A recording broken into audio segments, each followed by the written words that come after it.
So as you stated, there are two really two parts to this variance request tonight. So my presentation provides an overview of the site and then breaks these requests into two parts, Part A and Part B, and I will ask for you to make motions on them separately. They will be appearing on the committee and council agendas as two separate resolutions. So just as a note on that. So the applicant tonight is Schnucks Market, Inc. The location is 2122 Troy Road. This is at the intersection of Governor's Parkway and Troy Road, and the subject site is zoned B2 Commercial Business District. Properties in the vicinity to the north and south are both zoned B2 Commercial Business District. To the north is Kohl's, and to the south is the Edwardsville Marketplace Shopping Center. East of this property is multifamily housing, and it is zoned R2, Multiple Family Dwelling District. And to the west is the village of Glen Carbon. And here is a utility map of this site showing Madison Avenue behind the building at 2122. Governor's Parkway is just off screen to the south, and Troy Road here to the west. Here are a couple photos of the site. So looking east toward the site are two buildings here, and I will point out this is Kohl's and this is the shared property line. This is the setback in question, one of the two setbacks in question. And then this is still looking east toward the site, and again, the south setback in question tonight as well. This is looking west toward Best Buy and south toward Governor's Parkway. And so I will draw your attention to this large distance here between the building and the actual pavement for Governor's Parkway. So Part A tonight, the setback variance request. The request is to reduce the setbacks to 0 feet on the north side and 21.5 feet on the south side. And the applicable section of the zoning ordinance is to permit a yard of less dimension than the minimum standard, the minimum stated by the applicable standard. And so in a B2 district, 25-foot setbacks are the standard for side yards. And you'll see that this building shares a common wall with Kohl's. As we discussed during the last case prior to 95, no setbacks were required when a zoning district was shared between properties. So there was initially, prior to 95, no setback requirement on this north side. And then on the south side, you see a 22.1 and a 21.5 foot setback here on the east and west sides of this building respectively. And it looks like when Governor's Parkway was built and right-of-way was acquired, that south setback was adjusted a little bit, and the building is now non-conforming. So I will run through again the standards for which you are to consider this variance tonight.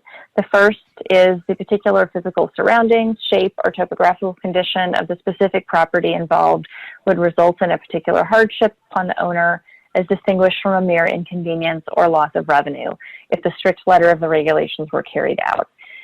And the current building was constructed in 1984 under the B4 zoning district, which, as previously stated, allows for setbacks of 0 feet so long as the adjacent properties were zoned business.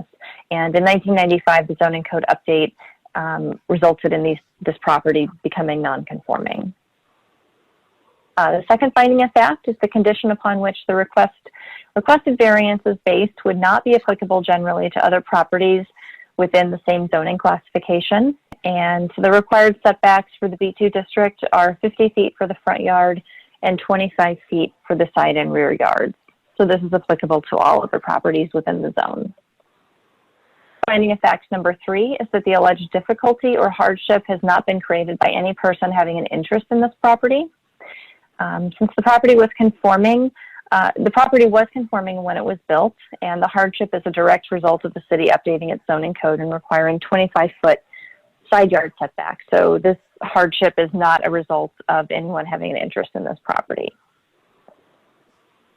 Number 4 is the granting of the variance will not be detrimental to the public welfare or injurious to other property or improvements in the neighborhood in which the property is located. The requested reduction in side setbacks would not have a detrimental impact to the public welfare or be injurious to other properties in the area. Finding of fact number 5 is that the proposed variance will not impair an adequate supply of light and air to adjacent property or substantially increase congestion in the public streets or increase the danger of fire, or endanger the public safety, or substantially diminish or impair property values within the neighborhood. And this variance would not do any of those things. Number 6 is the proposed variance complies with the spirit and intent of the zoning of the restrictions imposed by this code.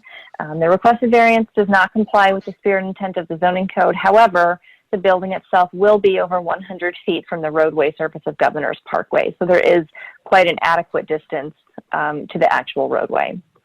And number 7, there is no self-imposed hardship. Although the owner was aware of the building setbacks and it could be considered a self-imposed hardship, again, this is a direct result of the city changing its zoning code. So in terms of a staff discussion, the front and rear setbacks have been met, and the 0-foot north side setback is consistent with other commercial developments in the immediate vicinity, particularly the Edwardsville Marketplace. And the 21.5 south side setback is consistent with other commercial development in the immediate vicinity as well, especially since the building itself will be quite some distance from the Governor's Parkway roadway. So that's it in terms of our discussion. And before we get into a recommendation, Chairman Hutz, I'll turn it back over to you. The developer does have a team of folks that are on the line tonight if there's any questions for them. Are there any questions of the zoning board at this point? One question, Mike Pearsall, is I guess what prompted this is the fact that ownership has changed and it's either been replatted or change of ownership. Is that correct?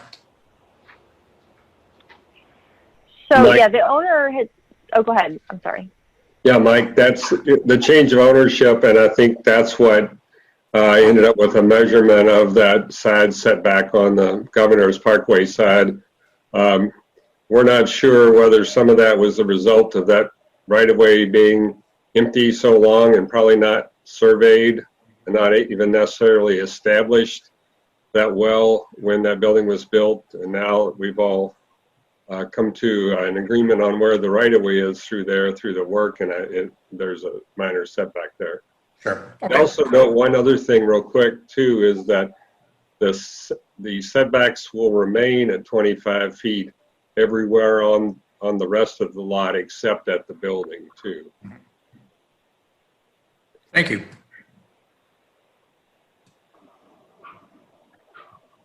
Any other questions? Anything else to add in from the developers?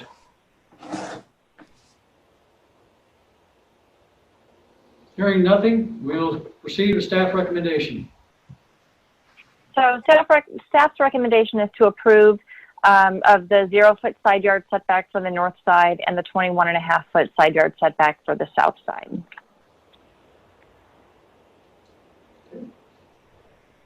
Any questions from the zoning board? If not, we have a motion. I move, this is Ann, I move we approve the staff recommendation of a 0 side yard setback on the north side and a 21.5-foot side yard setback on the south. Second.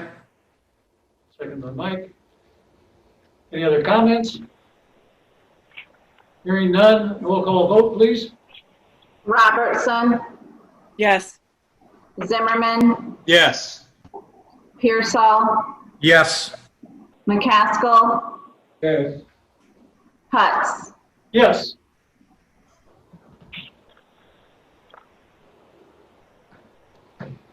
Thank you. You have that one. Next, we'll go into the request for parking lot spaces. Sure. So the second part of this request tonight is a parking variance request, and the request is for a reduction of 16%, or reducing the amount of parking required by 42 spaces from 268 spaces to 226 spaces. The applicant under this section listed here is allowed to request a parking variance of no more than 20% of the required number. So that's what they're doing tonight. This was in your packet, and just as a kind of a bird's eye view of the site along with some various parking calculations, and I'm going to get into those in a minute. We can come back to this view if necessary. So I'm going to run through the findings of fact. The first one kind of breaks down what the request is. It's about the hardship and whether it's a mere inconvenience. So first of all, this building was formerly used as a grocery store. The grocery store required 1 space per 300 parking spaces or 179 spaces. That minimum requirement was met. The proposed use requires 1 space per 200 square feet of gross floor area or 3 spaces per unit. We're talking about an exam room, table, chairs. The proposed use of this building will be a medical use. And there is an existing cross-parking and access agreement between 2120 Troy Road, which is Kohl's, and 2122 Troy Road, which is the subject property. And so this request tonight really would allow the building at 2122 to function on its own, even if this cross-parking agreement were to go away. And part of the reasoning as to why this is being requested is the developers really feel that the site can function on its own without the cross-parking agreement being necessary. So if there was some, instance where more parking spaces were needed, they could utilize that cross-parking agreement. But with scheduling and things, it's really, developers believe, not totally necessary for this site to function on its own. The second finding of fact is the condition upon which the requested variance is based would not be applicable to other property within the same zoning classification. And really the conditions associated with this variance are site-specific and use-specific, and they are not related to other properties within the district. Finding of fact number 3 is whether the alleged difficulty or hardship has been created by another person presently having an interest in this property. And it is not. The difficulty is simply a result of the change of use of the property. Finding of fact number 4 is whether the granting of the variance will not be detrimental to the public welfare or injurious to other property or improvements in the neighborhood in which the property is located. And the reduction would not be detrimental to the public welfare or injurious to other properties in the area. Finding of fact number 5 is related to the proposed variance will not impair an adequate supply of light or air to the adjacent properties or substantially increase congestion in the public streets, increase the danger of fire, endanger the public safety, or substantially diminish or impair property values within the neighborhood. And this requested variance would not do any of those things. Finding of fact number 6 is whether the proposed variance complies with the spirit and intent of the restrictions imposed by the zoning code. Simply by the nature of a variance request, it does not comply with the spirit and intent of the zoning code. However, as stated before, the owners have a cross-parking agreement with 2120 Troy Road, and even if that agreement were to go away at any point in the future, we feel that the site would be adequately parked with the parking strictly located on its lot. And number 7, there's no self-imposed hardship. Again, with other cases this evening, this may be considered a self-imposed hardship because the owner was aware of the parking requirements. However, we feel that the request is reasonable. And so in terms of a staff discussion tonight, I put this image back up here showing the building and the current parking layout. So the site is currently in a commercial corridor.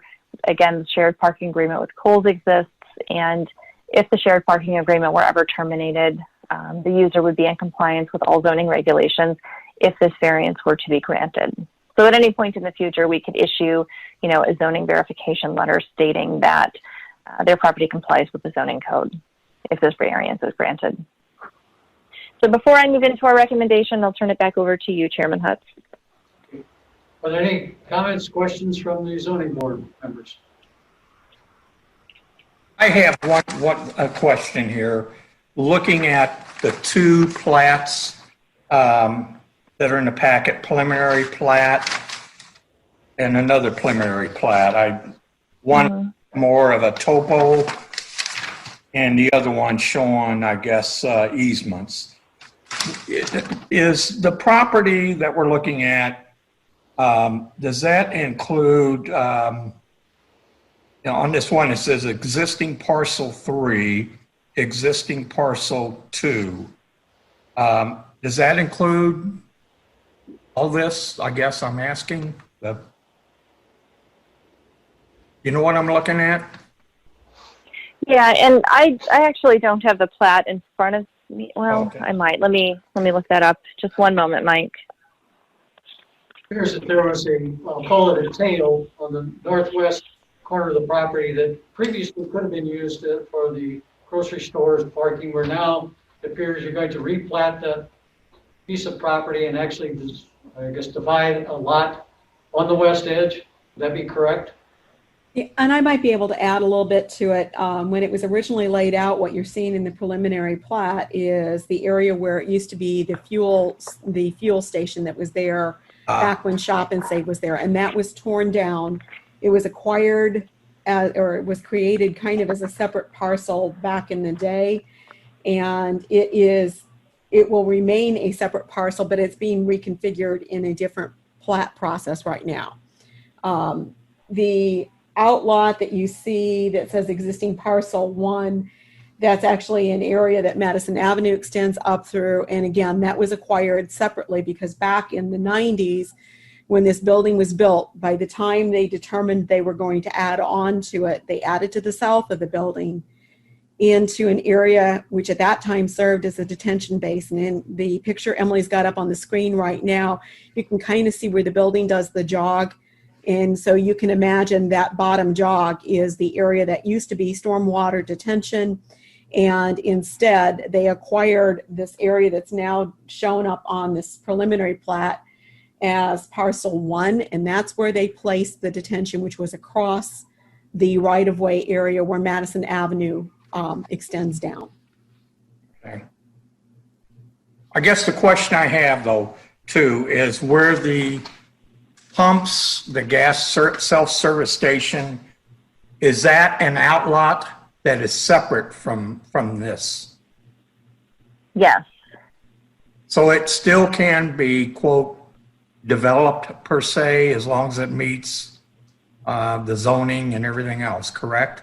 Correct. Yes, that can Okay. be redeveloped. A building can be placed there, but parking requirements would have to be met on site, so on that lot. Okay, okay.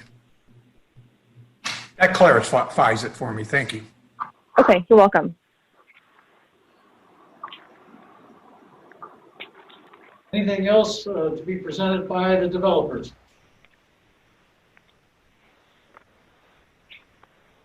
Hearing none. Staff recommendation, please. So we recommend approval of this variance with one condition, that the variance is only for the use of medical offices. Okay. Any questions of the zoning board? Hearing none, we have a motion. Motion to, Mike, that's with the recommendation of staff, yes, yes, with staff recommendation, only medical offices. yes, yeah, definitely. Variance only for use as medical offices, and parking reduction of 16% or 42 spaces from 268 to 226 spaces. Thank you, Mike. Second, I'll second. This is Ann. thank you. There are no other questions or comments this time. We'll have a roll call vote. Yes. Hutz, Yes. Thank you. Have your variances. Please continue to work with staff, and we'll look forward to the new use of the building. Thank you. Is there any old business to come before the board?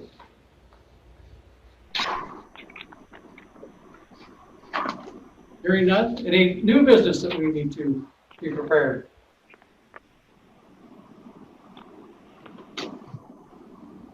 Next meeting? Yes, the next meeting is August 24th. And at this point, I have one case for that meeting. Thank you. All right. Hearing no other business to be brought forth, we have a motion to adjourn. So moved. Seconded. We are adjourned. Thank you all. Have a good evening. Thank you. Thank you.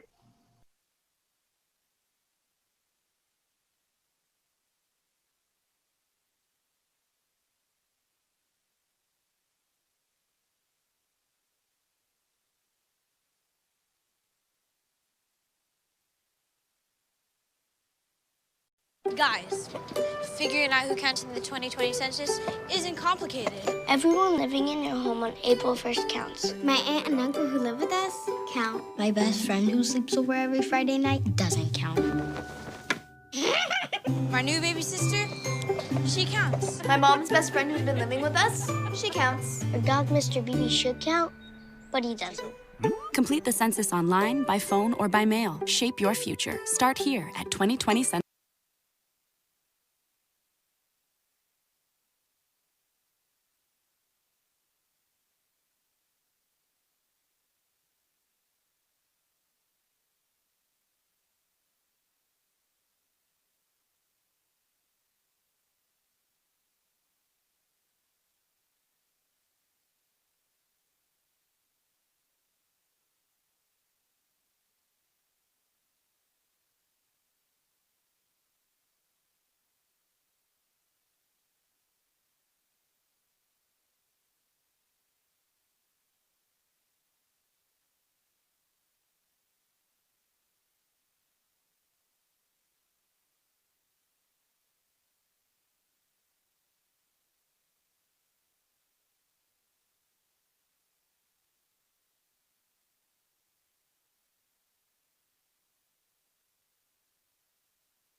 I would like to entertain a motion to reconvene to open session after meeting in closed session to consider the appointment, employment, compensation, discipline, performance, or dismissal of specific employees of the public body, to discuss collective negotiating matters, pending and probable litigation, setting of a price for sale or lease of property owned by the district, and to review the minutes of the board's executive closed session meeting held on August 24th, 2020.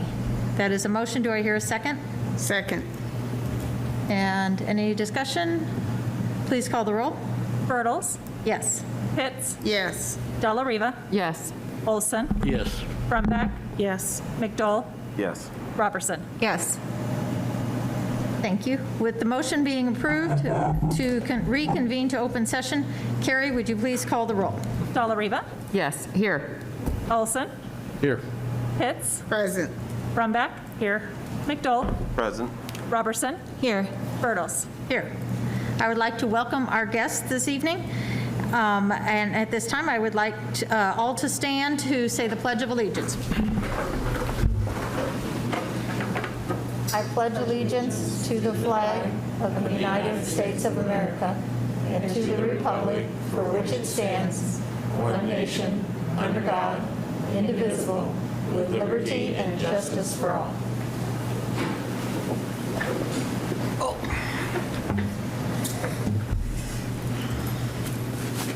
I will entertain a motion to approve the September 14th, 2020 agenda as it has been presented this evening. So moved. Second. And please call the roll. McDowell, Yes. Della Riva, Yes. Olson, Yes.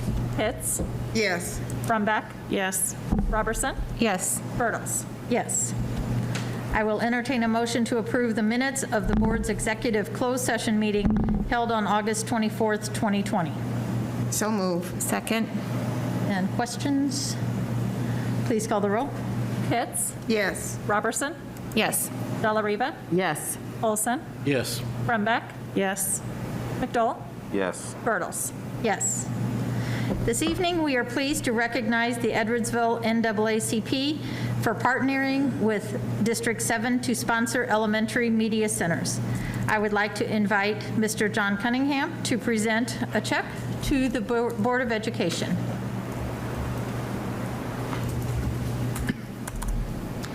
Good evening, everyone. Good evening. A few years ago, the NAACP approached the Edwardsville School District about sponsoring activities during Black History Month. We usually, for the 10 elementary schools, would have an art contest and posters where information about African Americans, Black African Americans, their contributions to our country. This year, COVID-19 came right down the pipeline. It prevented us from having our usual fundraising, which the school district has always supported. So I took it upon myself to ask the members of the NAACP to dig into their pockets and any vendors that wanted to support us to provide us with funds. So we're able to be here tonight with a check for $200 for each one of the elementary schools. That's a total of $2,000.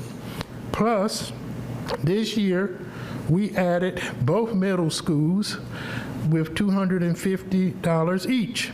So that's a check of $2,500. And again, we were able to do this without our fundraiser.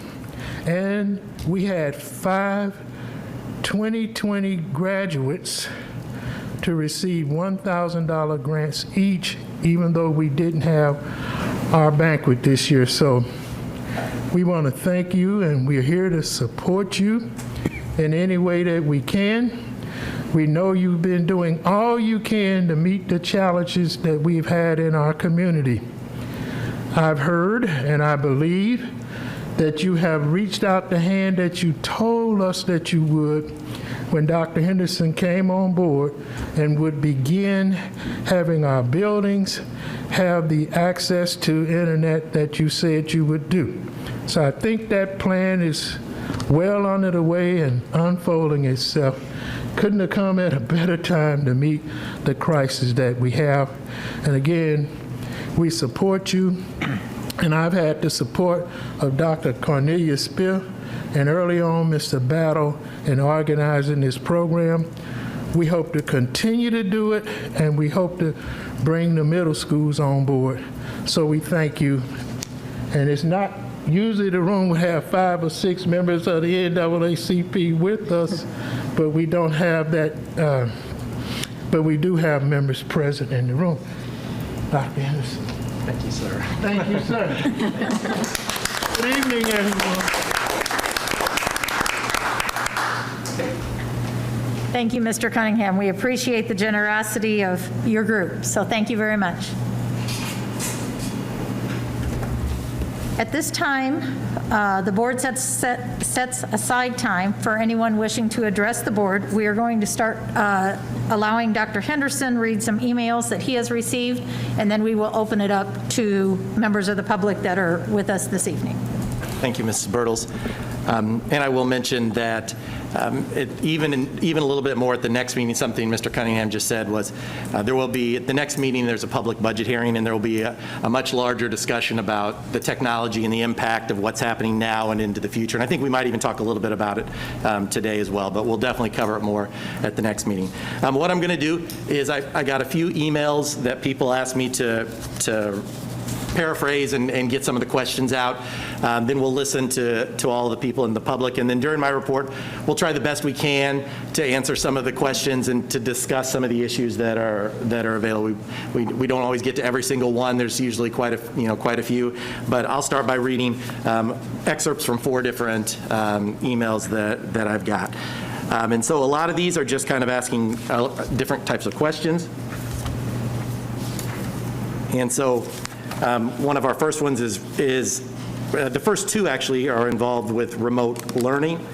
And one question is why were not all teachers trained to use Schoology in the same way? Why are remote learners being asked to come in for assessments and tests?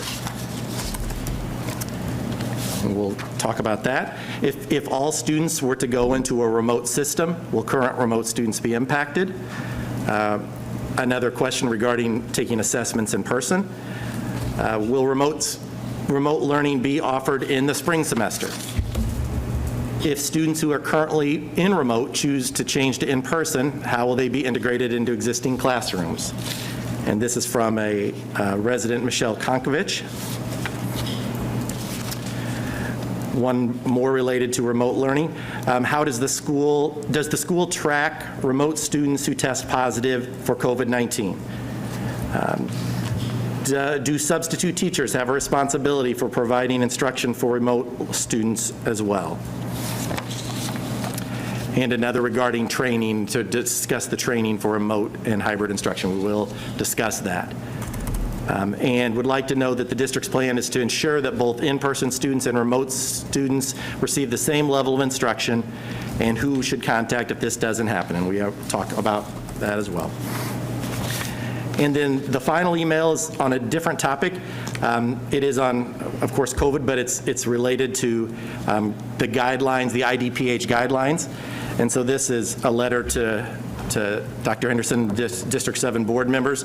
So to paraphrase different parts, this person states that there's been a shift away from the Illinois Department of Public Health metrics and guidelines.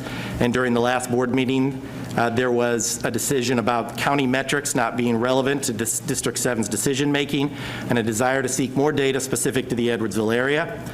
And then it references the letter that was shared by the community pediatricians, and wanted to point out that only 6 of the physicians out of the 80 are within the Edwardsville School District.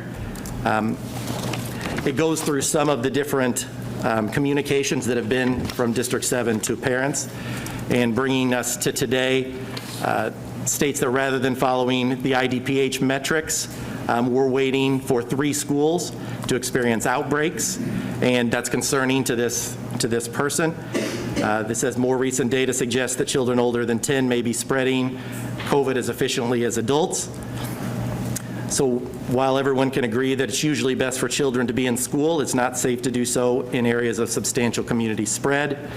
The White House Corona Task Force considers a positivity rate of 10% and a case rate greater than 100 per 100,000 residents as factors in determining an area a red zone. The CDC has suggested that it is safe to reopen schools when the positivity rate is below 5%, and Madison County exceeds red zone criteria with a 12.77 positivity rate and 159 cases per 100,000. They hope this information will help move the board to reconsider the IDPH metrics regardless of opposition. And it's signed Blair and Kimberly Schwab. And then they add just a couple of questions regarding what caused the board to move from the IDPH metrics, and ask a question regarding whether the District 7 is exceeding the Illinois State Board of Education recommendations of 2.5 hours of live synchronous instruction per day. So they asked those questions. We'll address a good number of those questions throughout in my report. So. Okay, thank you. So at this time, if there's anyone that is with us this evening, like to come to the podium and ask or make any comments, you are welcome to do it. Oh, yeah, excuse me. And we're giving everyone a 5-minute time limit, so. If you don't mind telling us your name, just so we can have it for the record. All right, hello everybody. I don't want to touch anything. My name is Erica Kahotek, and I am the parent of a 7th grader and a 3rd grader in the district. I'm here today to ask the district for a comprehensive, detailed remote learning plan that addresses remote learning communication processes, curriculum, and technology use. First, though, I'd like to thank the hardworking teachers of this district for their dedication and support to creating a remote learning environment. After collecting feedback from other remote learning parents, I recommend the following 10 items be included in a comprehensive remote learning plan that will benefit not only the remote learning students, but also the hybrid students as well. Number 1, best practices and standards for each grade level for Schoology. Number 2, a goal of 100% adherence to those standards. Number 3, a consistency of critical technology for instruction. Number 4, a consistency of expectations through weekly agendas for the upcoming week. Number 5, a standard work submission and work feedback loop from student to teacher and also parents. Number 6, a standard communication process to remote learning students and their families.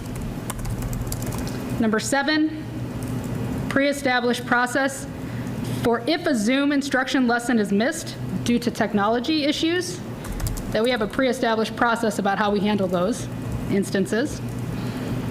Number 8, scheduling Zoom calls 24 hours in advance of the actual Zoom meetup. And I have specific examples on that as well if we need to go there. Number 9, an outline process for in-service days. And number 10, a request for live instruction that aligns with the ISBE standards, for which my fellow remote learning parent, Jocelyn, will speak to more of in a few minutes. So these are the 10 items that I'm requesting as part of the remote learning parent group and as the parent of a 7th and a 3rd grader. Thank you very much for your time and your consideration. Thank you.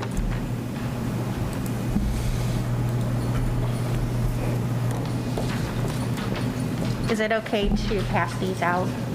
Sure. Mind if I take my mask off? Is that okay? Okay. It's just hard to talk in. Hi, my name is Colette Putker, and I'm the parent of 2 remote learning middle schoolers. I conducted a survey to determine if other district families, both remote and hybrid, were experiencing the same struggles that we were experiencing with remote learning. And I've been working with Erica and Jocelyn and several other parents, we kind of met in a Facebook group to support each other with remote learning. So we're kind of each taking a different piece of this. But so if you, through this survey, we've learned that all grade levels to some degree are struggling with remote learning. But the results show that high school and even more so middle school are most negatively impacted. Less than a week ago, 452 parents or guardians answered this survey. There were 21 questions. Due to limited time, I initially thought I only had 2 minutes, so I'm highlighting just a few of these results. If you look on the front page of each handout, you can see for K through 5, 60% of remote parents are currently satisfied overall with remote learning, but only 29% of hybrid parents are satisfied. For middle school, only 29% of remote and only 25% of hybrid are satisfied with remote learning. And for high school, only 33% of remote and 23% of hybrid parents are satisfied. When asked if they feel that their student is receiving an adequate amount of live instruction time, at the K through 5 level, 66% of remote parents feel the amount of live instruction time is adequate, while only 47% of hybrid are satisfied with the amount of live instruction. The middle school level is much more dissatisfied. For the middle school, only 17% of remote parents and 14% of hybrid said the amount of live instruction was adequate. The high school level is dissatisfied as well. Only 33% of remote and 15% of hybrid parents feel their student is receiving an adequate amount of live instruction. For some, the remote learning problems are so severe that they are considering switching to homeschooling or private schools. For K through 5, 32% of remote and 41% of hybrid said that they were considering leaving the district. For middle school, 48% of remote and 40% of hybrid are considering it. And for high school, 17% of remote and 32% of hybrid parents said they are considering it. There are many other important topics listed on the second page of each handout, so please review those and reach out to me with any questions. I have my phone number and my email address listed there if you want to talk about any of it or see the data, the raw data yourself. I'd be happy to provide that. Thank you so much for your time. Thank you very much.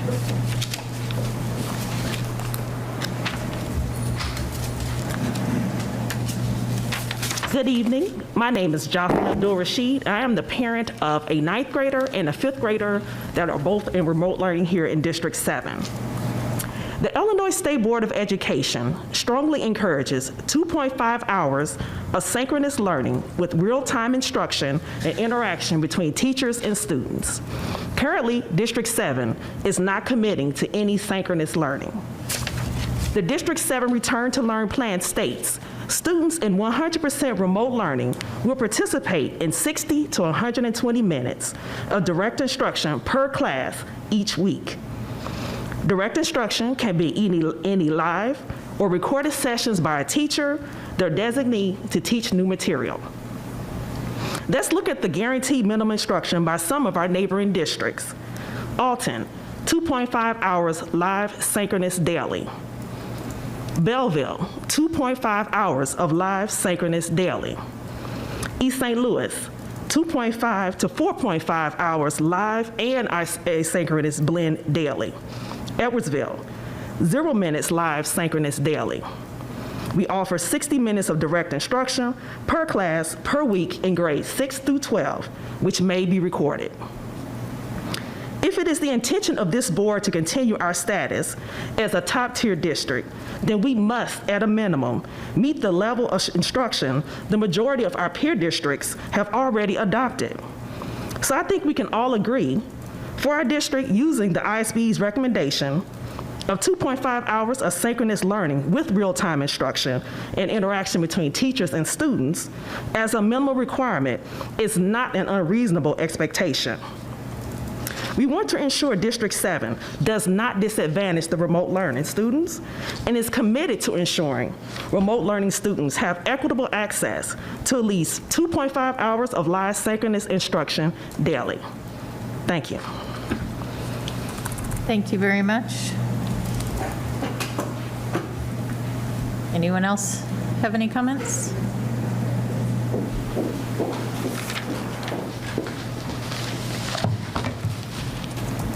Hi, my name's Alicia Downs, and I'm a parent of 3 children in the district, one of whom is an 8th grader at the middle school. Can I touch this? Sorry. And 2 of whom are in 4th grade. I provided the board and Dr. Henderson with a copy of a letter earlier today that was drafted and signed by several middle school parents in the district.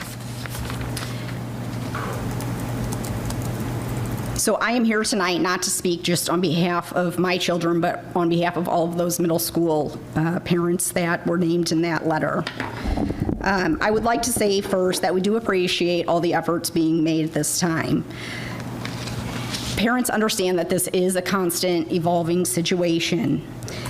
And while our students have been in school approximately 4 weeks now, we believe it's time for the district to consider another change for the benefit of students and teachers. We all know the K through 5 students need extra attention, and I'm happy that they are in 5 days a week. Our high school students, you know, we focus on going to college, ACT, SAT scores, and preparing them for life beyond graduation. Our middle school students, by definition, middle school, they're kind of stuck in the middle. You know, they're at an important age and a difficult age as middle school students. They range in age from 11 to 14. I'm going to go through my letter now that I sent to the district and kind of highlight some of the points that we are advocating for. The first point I want to make, which I think some of the parents highlighted on, is that, you know, there is a limit on any live instruction at this time, even at the hybrid and remote level. For middle school students, almost all of the parents I spoke to had no live instruction on Fridays. This is for both hybrid kids and remote kids. Most of the teachers typically have office hours, but when you're a middle school student, and I know mine definitely isn't clicking on to speak to their teacher for office hours. So I think that's a lot of missed learning on Fridays. What we are mainly advocating for, it's my understanding that we have had little to no cases at the middle school level at this point. If there was any possibility of getting those kids in 5 days a week, I know that the classes range in age at the middle school from 7 to, I think, 12-ish, and I know my child has 10 in his class. With the remote students, even if we doubled that size, we'd be looking at approximately 20, which is less than a typical year. Those kids don't move at all except for PE or health. They would still be with the same cohort of children, and thus limiting their exposure. Another alternative would be for the district to consider alternating Fridays, with Fridays not really being used for learning. For remote or hybrid, it seems like this could be another day to pick up, and I know Triad and a lot of actually districts across the country have kind of done that on a 3-2 schedule. So that would be another opportunity to give our kids live, real-time instruction. Kids at the middle school age, they still need that teacher connection. They need their peer connection. You know, they're at a crucial age, developing constantly, and they really need that real-time feedback from teachers. As a hybrid parent, you know, there are limited remote lessons. You know, there's recorded lessons. I don't know if there's a possibility that we could live record the teachers without having students appear or even calling students by name. I'm not here to double the teachers' load. I'm here to make it easier to advocate for it to be easier on students and teachers and just to streamline it. Some remote parents have said they feel somewhat held back because we are on a hybrid schedule and keeping all the kids on the same track. It almost seems like rather than everybody getting extra learning, we're all kind of getting less learning. So I am here to advocate that any live instruction between the teachers and the kids, especially at the middle school level, is important. They're not much, our sixth graders, I do not have a sixth grade student, but I heard from so many parents who've said their sixth grade students are really struggling. They went from having a teacher every day to, not really understanding, not seeing their teacher barely at all. So they are probably struggling the most. As a parent of an eighth grader, I think those kids probably handle it better. But I am here to see if the district will consider any of those possibilities for additional live instruction. I did read the letter from the pediatricians, and they said in their letter, and I know you said somebody said only 5 or 8 of those pediatricians. Most of those pediatricians are from the surrounding area that we all travel to. My kid's pediatrician is in Caseyville. That's not in the Madison County area. It's in St. Clair.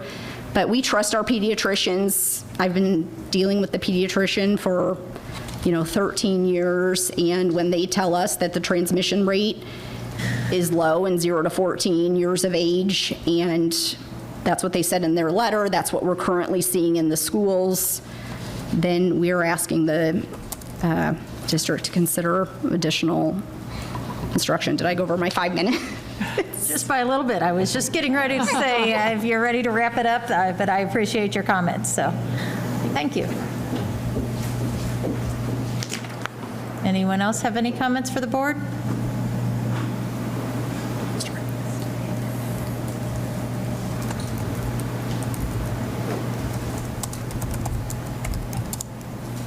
Good evening. John Raymond. It's been a while since I saw you. An hour ago, I guess.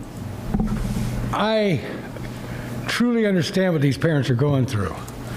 I'm from California. I listen to Zoom in on 3 board meetings in California every month.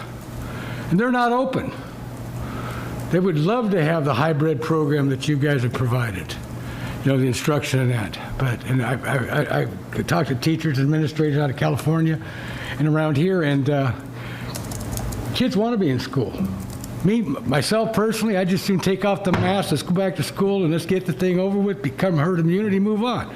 But the state won't let us do that. But anyway, my comment is, I wouldn't want your job. I always thought I wanted to be a board member. But on the stuff you're doing with right now, I've been to talk with different people, been to lunch with different administrators around here. You got tired. You're only human. You're doing the best you can. I know it's a tough one to decide. All these parents here would love to have their kids come back to school. There's also other parents out there that would rather stay at home and hover. We don't want to get the transmission. But anyway, I just wanted to say good luck and abide by the decision you make, because it all has repercussions. Whether you open it up or you shut it down, you're going to make half happy, half unhappy. But like I said, I'd open it up and let's get it over with. Thank you. Thank you for your comments. Anyone else? Okay. Thank you all for your comments, and we take all of these comments very seriously and take them into consideration, whether it's the board or the administration, along with the teachers union, making these decisions for our students every day. At this time, we will, move on. And would any board member like to remove any consent agenda item for separate action? Hearing none, I will entertain a motion to approve the consent agenda items as recommended this evening. So moved. Second. And any questions or discussion? Please call the roll. Olson? Yes. McDowell? Yes. Dalla-Riva? Yes. Pitts? Yes. Rumback? Yes. Robertson? Yes. Bertels? Yes. This is our first meeting of the year that we have got in our board packets building reports from 7 different principals throughout our district. And so if there are any principals at this time that would like to add anything to their written report, we are willing to hear any of your comments. And I'll just share that I did tell the principals that they were welcome to watch this live because we're so limited to what we have here in the room. There's no reason for them to watch it live. So we do have one principal in the room, but I don't think he has anything to add at this point. So I wanted the board to say, let the board know that I'd told administration that they could watch this live. It's always interesting to read those comments and the papers, and I believe they are on the board docs for the public to read as well. So if you have got that interest, you are welcome to look at the board documents. We will move on to our Director of HR and Student Services report, Dr. Camelia Smith. Would you please come up and provide your report? Good evening, everyone. On August 26th, we began taking steps to form the Remote Learning Committee comprised of parents, teachers, and administrators with the purpose of addressing concerns surrounding remote learning. Some of the concerns reported were as follows: a feeling of disconnect as administrative communication was focused on in-person instruction, lack of technology for parents and training for teachers, lack of consistency in the use of online platforms, and clear expectations. We have responded to these concerns as follows. Administrators were assigned as the first point of contact for families of remote learners. I have emailed 2 communications to remote parents. My aim is to keep parents informed and let them know that I am available to help in any way that I can.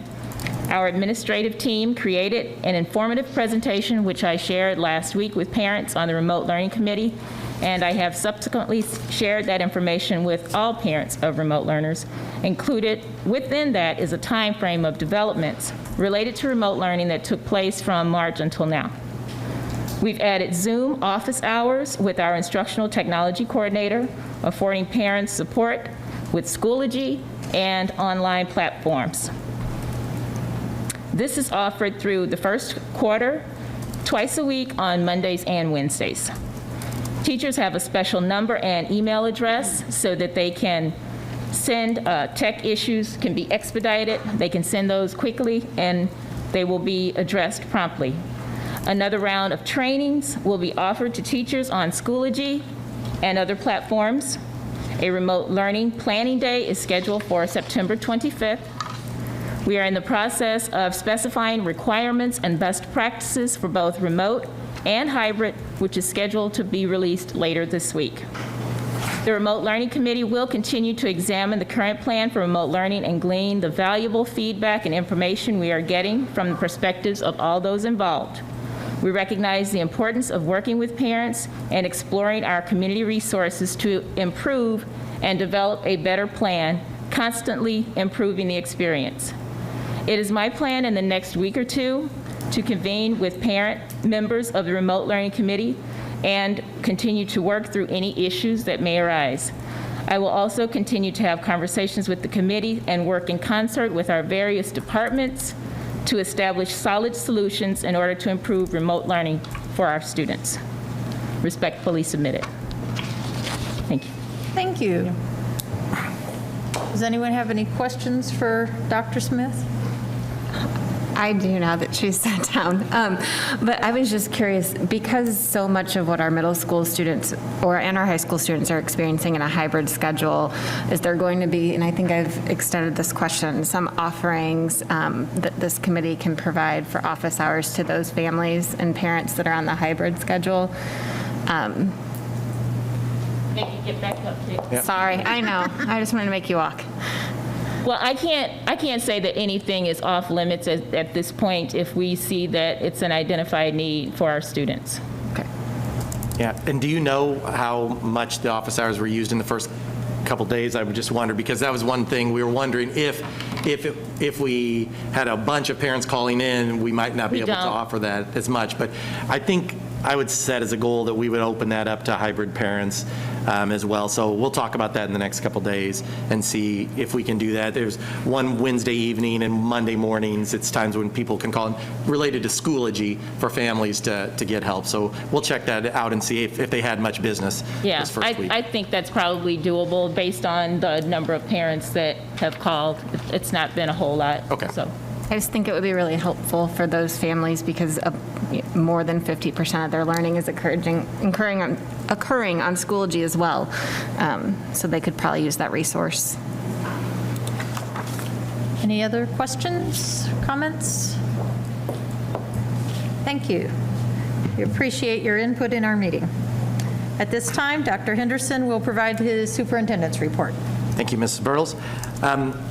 A couple of things before we get into the sort of the remote learning and hybrid discussion. One thing I wanted to mention, first of all, is that at the next meeting, in addition to having the budget hearing, which will take place on September 28th, 2 weeks from tonight, we're also going to have a hearing on an e-learning plan, a public hearing. And while that sounds like exactly what we've been talking about, this is specific to being able to use remote learning days in lieu of snow days.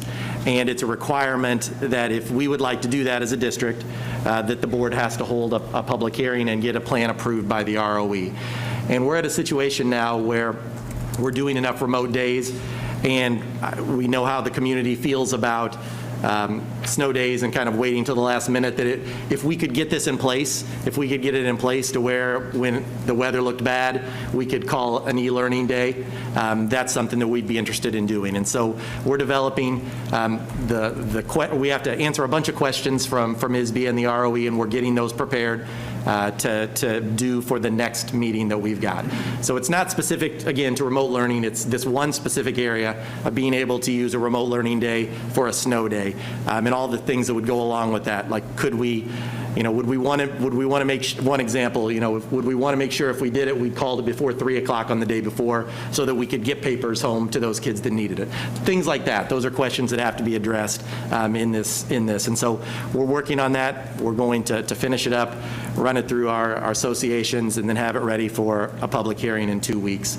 And then if it gets approved by the board, then we'll pass that along to the ROE for its approval as well. And most districts in our area are doing this because we're kind of all in similar boats as far as we're starting to have remote learning days. And this is one advantage of a remote learning day, is not having to bring kids in on a snow day when we might be able to do something remote at home. So that we'll have that coming on the 28th. I just wanted to give you that heads up. Does that happen during our regular board meeting or prior? It'll be prior to it. Prior to the meeting? Just like, okay. So we'll have have to start early on that day, and maybe even have executive session after. We'll see, but probably start in the 5 to 5:30 range with our public hearings on that day. So. Okay, the next thing I wanted to discuss is just a little bit about the current COVID-19 cases and communication. I just wanted to share a few statistics that we've got because sometimes the rumor mill is crazy out there. Currently, we have 6 positive COVID cases within our high school and 82 students quarantined within our high school.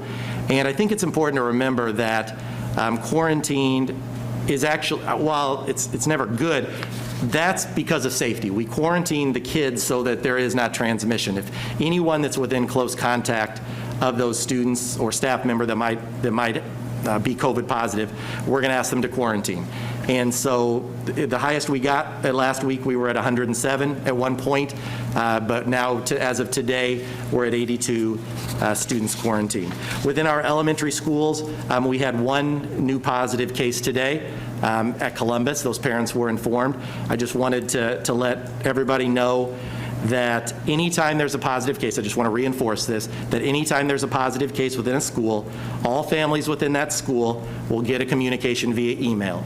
And any close contacts will get a personal call from the administrator or the nurse, because if they're a close contact, they're going to have to quarantine. And so the timing sometimes means the letter could have to come out on the next day, because we have to get all those close contacts done before we can send that letter home to everybody else. We need to make sure that we get, and sometimes it's contacting a bunch of people. So normally what we've been finding is we're finding out these cases in the morning, and so we're able to get them done. That's when parents are letting us know.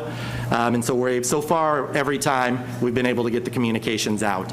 But I just wanted to give that is what we've got. We've currently, right now, we've got one certified staff member district-wide that is a positive case. So that's down, that's good. I mean, to be honest, I mean, no cases are good, but that's, it's a reasonable amount. To this point, we do not know of any transmissions that have occurred because of our school. We had one outbreak at our high school. An outbreak is when there's 2 students within the same class. We do not know that those students transmitted it, but we have to assume that they could have, and so that's an outbreak within that classroom. If we would have one more outbreak while these students are still quarantined, 2 outbreaks is what causes someone to go into a remote system, and so if there would be another outbreak, that would cause the high school to go into a remote learning for a minimum of 14 days. So we've got letters ready to go if that would happen. If that would be the case, we'd let parents know. If it happened to happen on an A day, we would go ahead and do the B day before we would go into remote, and then we would go into remote from there. If it happened on a B day, we would start the remote the following day. But hopefully it doesn't. Hopefully we don't have any more outbreaks. That's what we're hoping, and we think that the protocols we've got in place are doing a good job. It does seem as if the protocols that we have in place are working and they're doing a good job. The high school is just one place we really feel like the kids are mobile and the kids are bringing it in sometimes. So that's what we feel like is happening. That's probably going to be our toughest spot to keep. Also, the fact that students of that age seem to be more like adults in transmitting it. And a few people pointed out that the younger kids don't seem to be transmitting it as much. And again, that's why at our elementaries right now, we're able to have more students in.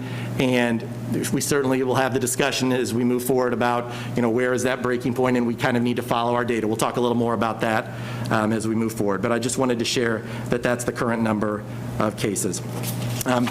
As far as going remote and some of the questions, I'll just try to kind of address some of the overall questions that we've had in remote and just try to answer a few of them.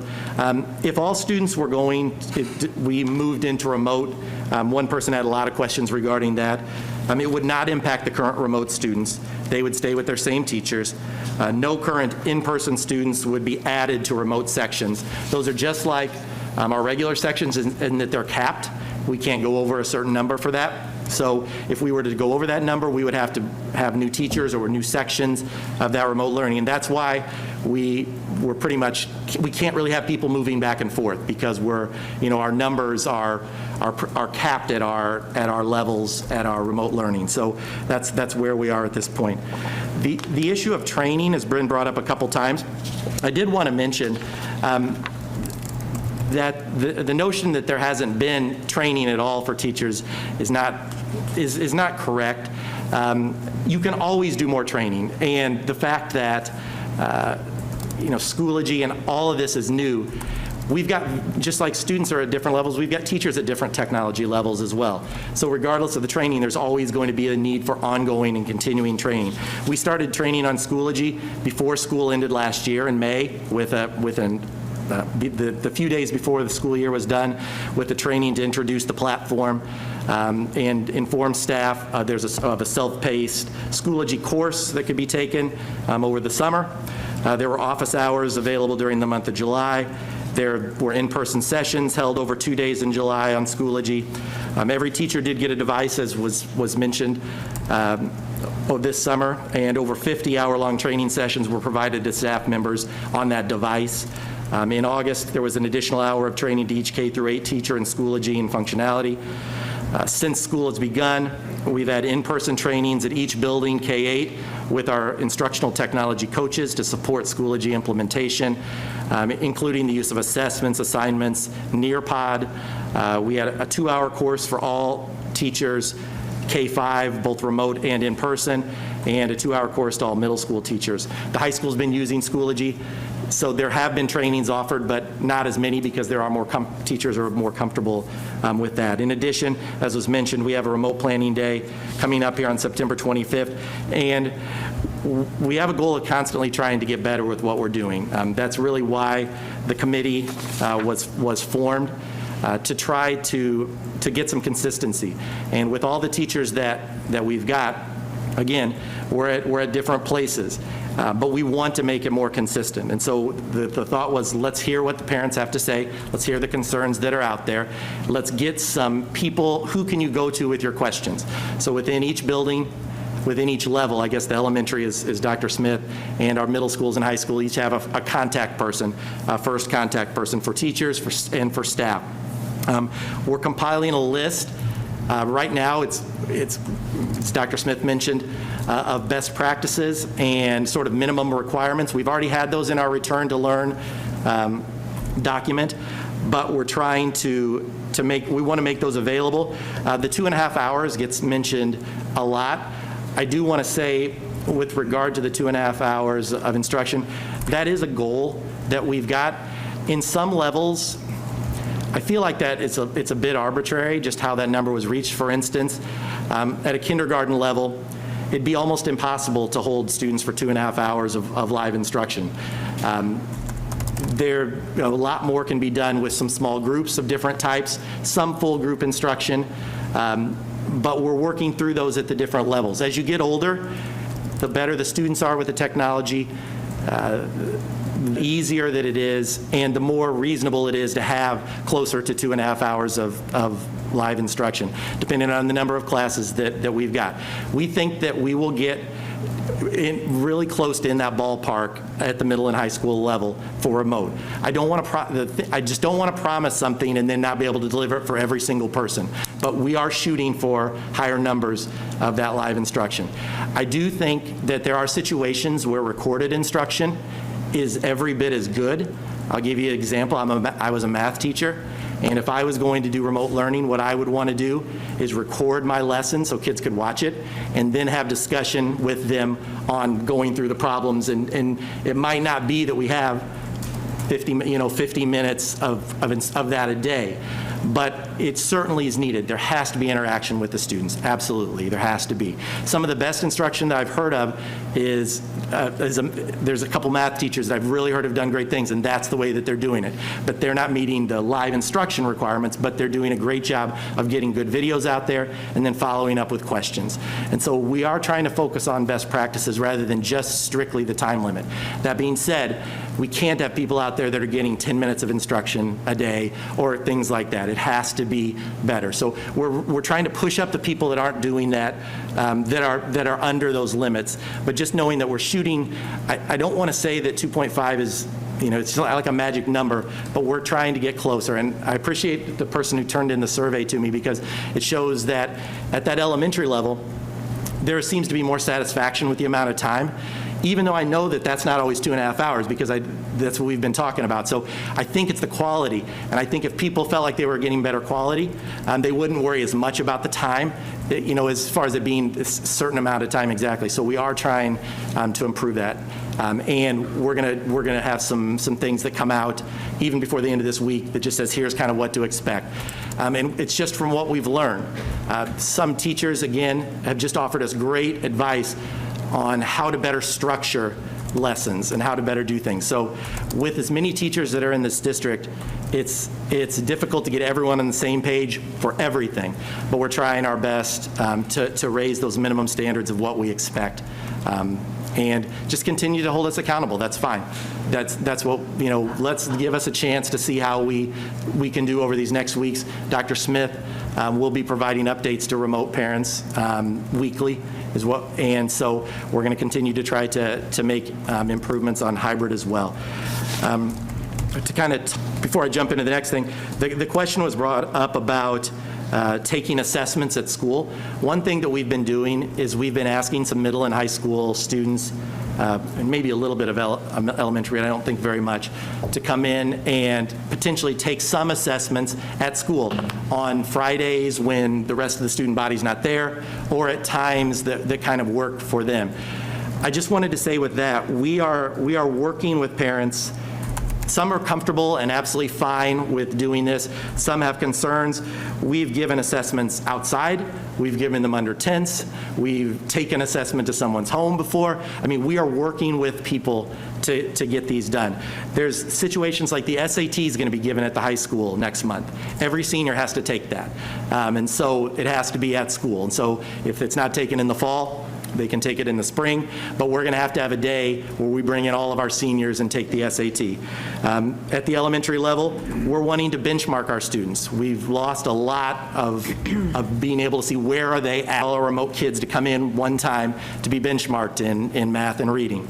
There is a remote way you can do it. It's just not quite as reliable, but we're trying to get parents to bring their kids in when either there's not people around or just to get that in-person assessment. So there are times we're trying to get remote students to come in and work with us a little, but we will always work with parents to make that happen. And if it's absolutely impossible, we're not going to force somebody to come in. But we feel like we can set up a safe environment for them to come in and to take an assessment. As far as remote for the second semester, yes, absolutely. Almost, barring a vaccine and this whole thing being away, we will have remote offered in the second semester. Our plan is right now, and this is just kind of tentative dates, is that by mid-October, the district will send out a survey to gauge interest in remote learning for the second semester. We'll ask that parents turn it in by the beginning of November. Now that's going to be the hard part, because just like when we ask for things to be by the middle of July, there's going to be people that want to wait, want to see how it's going in December, want to see, how the cases are going. But by having that in by the beginning of November, that's going to allow us to bring everyone in who gives us by that date to remote, everyone who's in remote who wants to go back to in-person, hybrid, whatever we're in at that point, to us to guarantee staffing. It's a massive puzzle, and if we close one class, it sets off a chain reaction of things, because we've got different, if we had every student of this and they have to move them out, it messes up the class size there and all over the place. So there's just so many pieces that go into it, and it's why we need to know those numbers early. So we are going to send out that actually right at the end of the first quarter is probably when we'll send that out and give parents a couple weeks to set what do they want to do for second semester.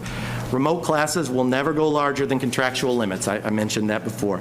So even if we expanded remote students, we would have to hire more remote teachers. We would have to move people from classroom into remote. We've talked about the idea of possibly trying to get middle school teachers that are specifically all remote, like we do at elementary. We think that would be great. We think that would help.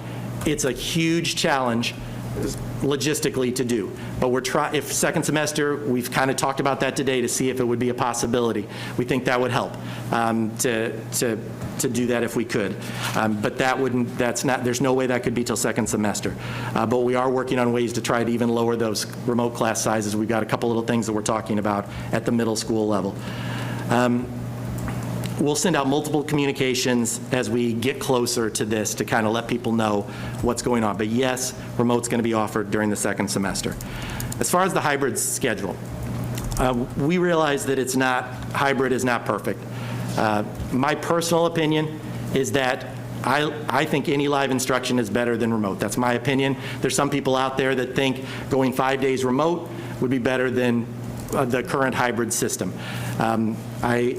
That's not my belief, but it might be at some point if a lot of people believe that, we could send out a survey and say, which way would you like to go if those were the only two options.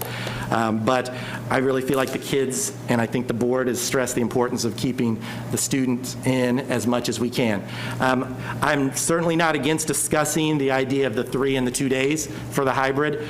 We've already kind of had those discussions a little bit, so that is certainly something that we're going to continue to talk about. The big thing that we're doing is we're monitoring those school districts that are doing it.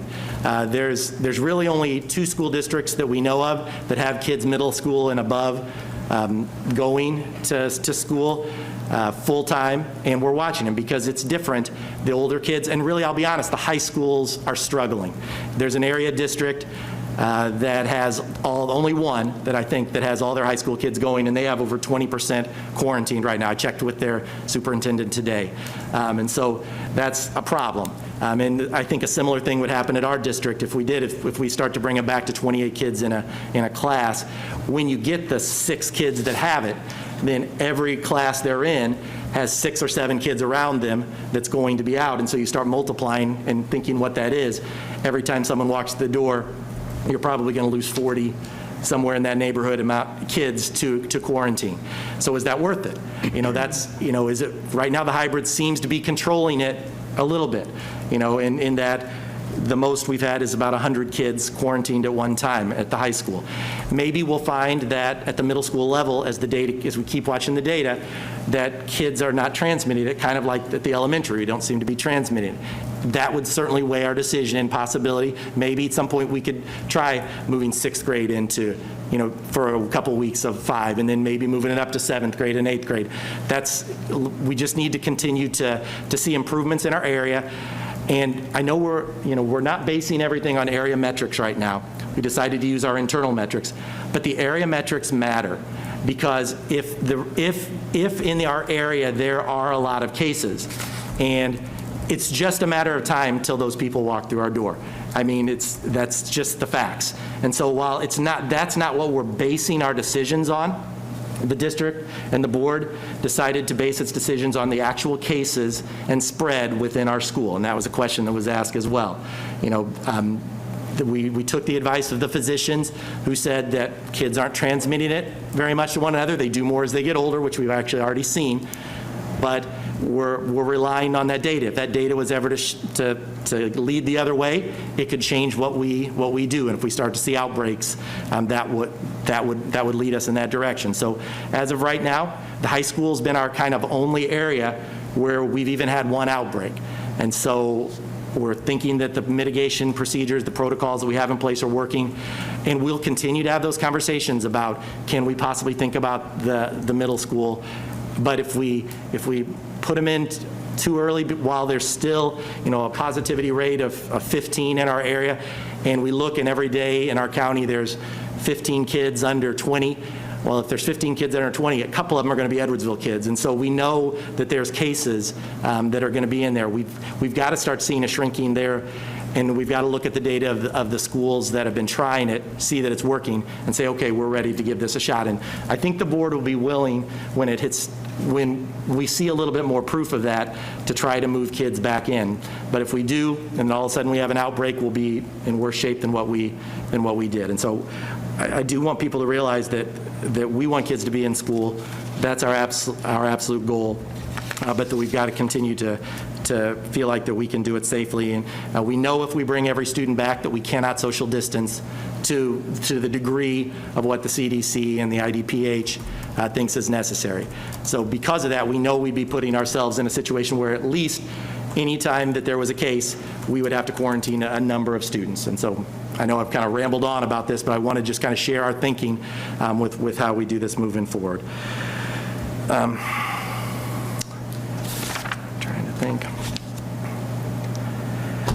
I guess I'm going to leave it with a couple last thoughts. I feel like I've covered most of the questions that we've answered. I'll leave it with this. I just want to encourage people, if they have questions, to go through the chain. If it's related to remote learning, we've now got contacts for that. And just know that we are continuing to try to make that a better system. The remote, the hybrid, in-person. Remote learners are not any less important to us than our in-person learners. And I want to say that because some people took that letter from the physicians that was last month to say that we don't feel like remote learners are as important, and that's not the case. We think in-person learning is more effective. We do believe that, but remote learners are extremely important, and we want to continue to improve what we do for them every single day as well. So with that, would the board have any questions based on this, or want to discuss any of the things that we've kind of talked about? I have 3 quick questions, and I'll go backwards based on chronologically, just to start with the freshest one. So if we did add days or go to 5 days for middle school or 6th grade, what would be the biggest logistical changes that we would see? Would there be, everything from busing to if we went back to 5 days for middle school? Yes. If we went back to 5 days for middle school, the only thing that we've got going for us is that right now the kids don't travel. And they do at the high school. That's why that would be the very last place that we would be able to do it. So we have that. We would see rooms that were full. And unfortunately, they still are over 25. There's a little imbalance in the beginning of the alphabet. So one of them's a little bit bigger than the other. So maybe someone who said their kids had 7 to 10, it's balanced on the other side with more like 16 or 17. So we're looking more in the 25 range. For those classes. So bigger classes, not socially distanced. Buses would be more crowded. We'd have the same thing on all of our buses. But we still wouldn't plan on eating. So we wouldn't see that. So from a logistical standpoint, it wouldn't be huge. Just there'd be a much more dense population in both of our schools. Absolutely. Another question, we didn't touch on it in the finance meeting earlier. Where are we at with the distribution of the devices to high school students? Are we complete with that, or? We have given devices for every high school student. There are a couple remote learners who have not picked them up, but other than that, all the devices have been distributed to all of the students. And so. Would you mind sharing just a little bit about technology while I know we're going to talk about it next month, but I know that we just kind of wanted to talk about all the kind of the different things that have been going on. Would you mind giving just a slight little update on that, Mr. Courtney? Yeah. So from the perspective of technology, we've in our budget, and in the last, I guess, 18 months now, 12 to 18 months, so we've put all the Wi-Fi infrastructure at the high school. We have all the Wi-Fi infrastructure at the middle schools. We have devices for all the students at the high school now. We have devices for all the teachers. We've done all the other infrastructure upgrades we needed to do at anything that's grade 6 through 12. The issue we have now is to get that same infrastructure in place at the intermediate and elementary levels. You're talking about an initial cost of probably $1.2 million, give or take, and it would probably be 3 months before it happens. So all of this technology stuff that we've done in the last 18 months probably would have been something that would have been spread out over 3 or 4 years, going through the cycle as we were coming out of, just coming out of debt. So this year that we just ended, like we talked in the Finance Committee, was the first year we didn't have a negative fund balance. So we're just coming out of this, and we're trying to condense all of these technology, and we've tried to rush and do all the stuff we've done at the middle and high school in 12 to 18 months. The elementary parts and devices, like for middle school students, devices at middle school would cost another $600,000. The infrastructure and the internet capabilities that are needed, you're probably looking at another $2 million that you need to spend on top of the probably $4 or $4.5 million we've spent the last 2 years. And I think the point that we're trying to, well, first of all, there's going to be a detailed sort of technology fit into the budget, how it kind of fits in next month, because I think that people need to understand just kind of what the cost of what has happened, because what Mr. Courtney is pointing out is that really what was planned to be over like 4 years, we've shrunk down to 18 months, and then we're still hoping that next year we're able to put devices in middle school students' hands, and trying to at least have sort of a Band-Aid Wi-Fi system to, if the elementary had to go remote, that we could do it. And that's why we did a little test, and that's why we're still doing remote planning days for elementary as well. And so we're kind of trying to put this all together with routers and servers and things that are 10 years old or non-existent. And so there's obviously a cost to everything that has to happen. It's just that cost has been condensed into trying to get a lot done quickly. Because at the start of, I guess, last year, the high school was the only school with Wi-Fi in our district. That was the start of last year. No other schools had Wi-Fi. No, not the middle schools, no elementary. At the start of this one, we had our middle schools at least up with Wi-Fi to be able to do some of what we need to do. And we're working on the elementary now, and that's kind of what he talked about. We're going to go ahead and get them ready earlier than what we thought. That's the tentative plan, is to get the what we need in place just in case. So I just thank you for just giving just a brief little update on that, but there will be more to come on that. One quick follow-up. So that was about 3,000 devices that were distributed in like less than 2 months or so. Was that just the IS team and the tech coaches that basically implemented all that? Yes. Yes. Yeah. Yep. I have a quick question. We've been talking about remote, hybrid, and in person. I'm wondering about students who are quarantined. Normally their quarantine lasts, 14 or 2 full school weeks. So how are they completing their learning? They're completing, it's similar to if they were absent. We're sending home assignments. The one thing is usually by the time we find out about a quarantine, it's 4 to 5 days afterwards. So, right. And then the way it's almost all been at the high school level. Mm-hmm. So because they're on a hybrid already, they're already supposed to be getting a remote day on Friday, and they can still do that. Okay. And so most students have been missing, when they do a quarantine, 2 to 3 days of live instruction of what they would have typically gotten. So we're asking the teachers to make some contact with those kids, to send home assignments and to help out in that way. For the younger kiddos, We've only had one situation where we've quarantined some elementary students. Okay. And so they worked in that situation, we also quarantined the teacher, so the teacher was able to do some remote lessons with them. And I think that'll be more the case at the elementary. When we quarantine the students, they'll probably have their teacher quarantined as well, because they're together all day. And so that's, if we get many of those, that's probably what will happen. Okay. I did have kind of a follow-up to John. Dave, can you just, I think it helps to tell the picture about CARES funding, which a lot of surrounding districts were able to use for technology and other things to prepare a district to provide education during this time, what we received versus kind of those areas surrounding. Sure. So when we discussed the budget earlier, the biggest thing for CARES funding is obviously it's tied to Title I. It's run through the Title I program. So because of the Title I makeup in District 7, the CARES funding that District 7 received was about $517,000, which was used to purchase devices for the teachers and partially, a little bit for students. Because of the Title I makeup of other schools in our area, those districts got anywhere from 1.7 to 2.3 or 2.4 million, so are able to buy a lot more devices out of those funds as opposed to District 7, where we're buying that from our budget.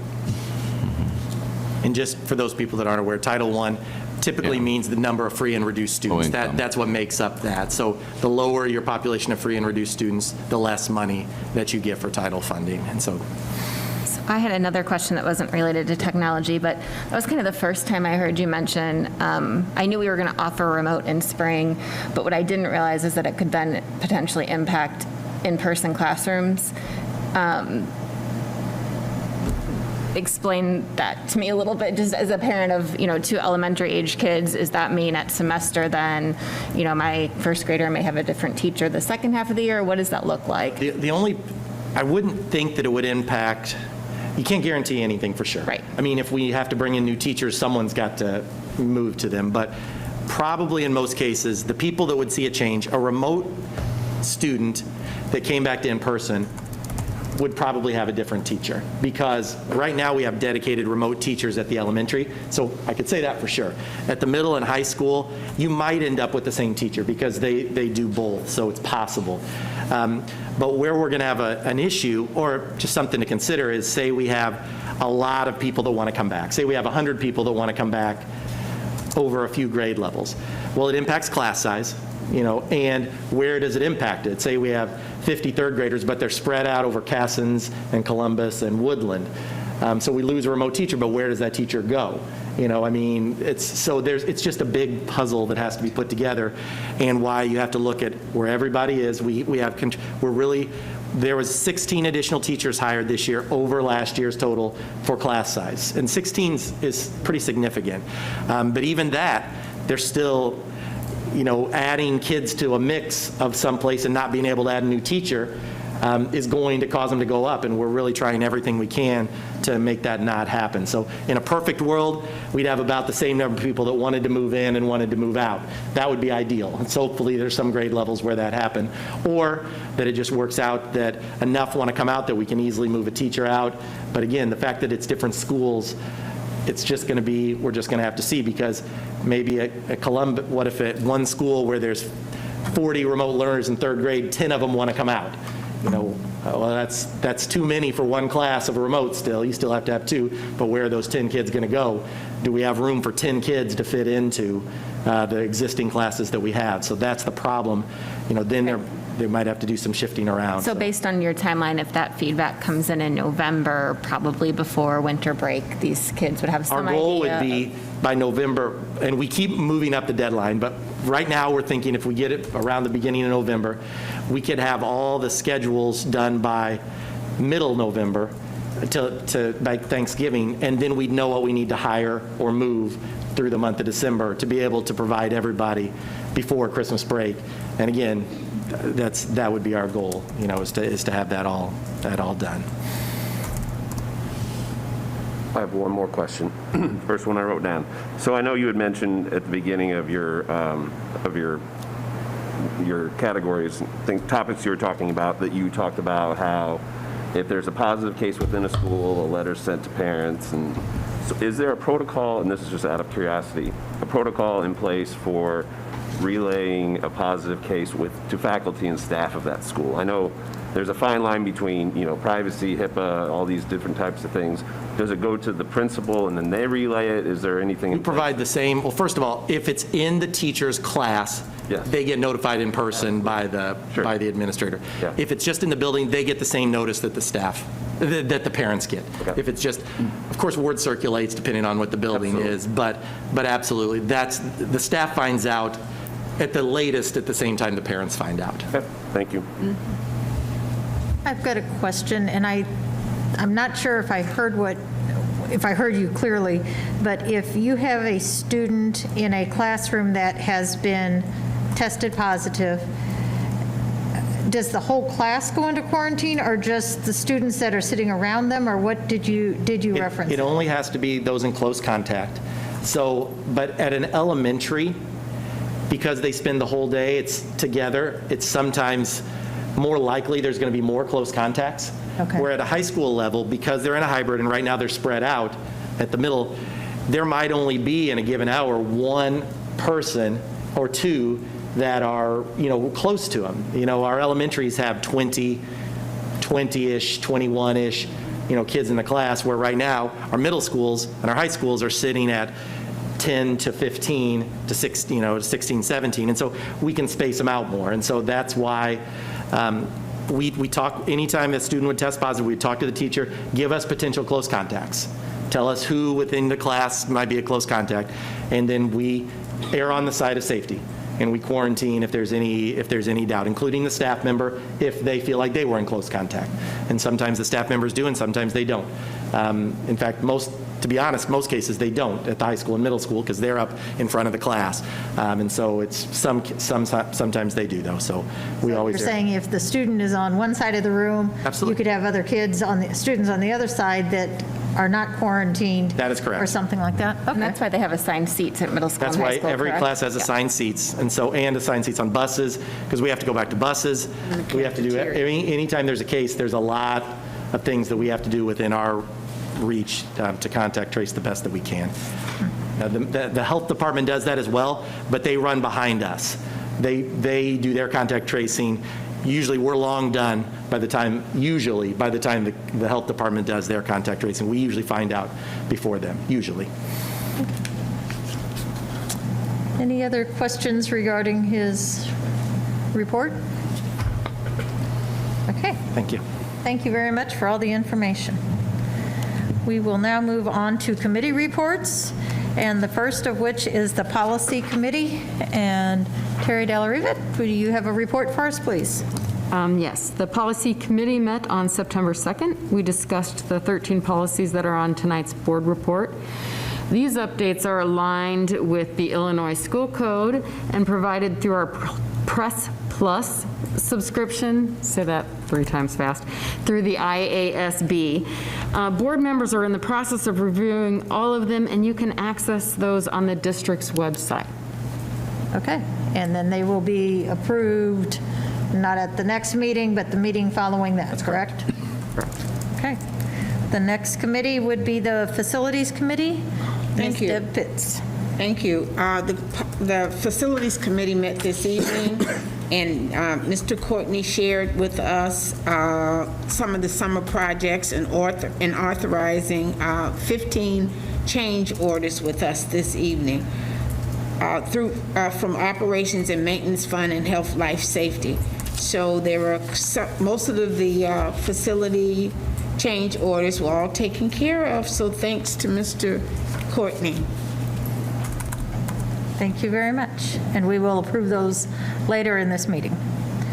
At this time, Terry Dallariva, you are the Finance Committee Chair. Would you give us a report on that, please? Yes, I'm going to start with a little bit of background. We had a very detailed Finance Committee meeting tonight, and I want to start with the increase in revenue to the education fund from the voter-approved Prop E.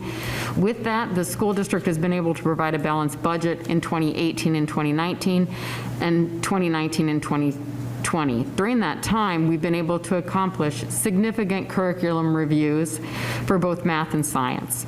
This involved the issuance of new materials and curriculum at the cost of about $1 million per field of study.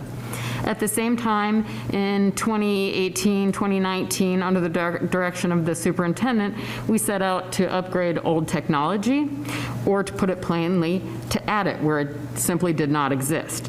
This is something that we promised the community when Prop E passed in 2017.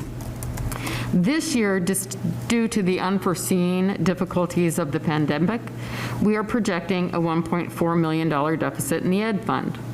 In the long term, the school district is fully committed to producing a balanced budget annually, building cash reserves while continuing to pay down and eliminating long-term building debt. Our tax rate, which is $4.66, is a reflection of good fiscal management, where in 2017, we initially forecasted a rate of $4.77. The 2019 EAV growth was 3.7% last year. And in this school district, that's a good solid growth, and it's provided us with revenue of approximately $1.5 million.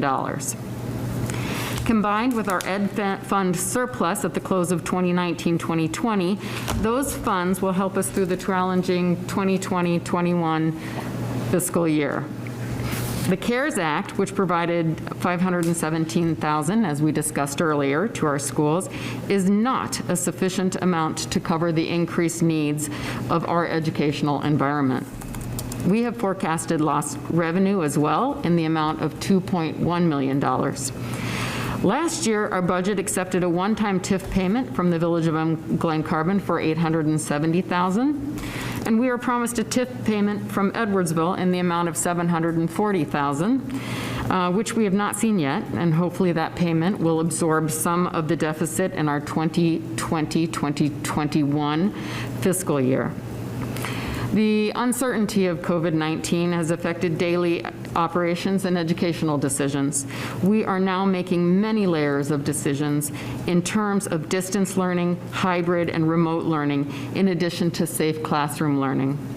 We've added new digital resources for remote learning, costing approximately $250,000 for Zoom, Nearpod, Schoology, online registration, Clever, and No Red Ink.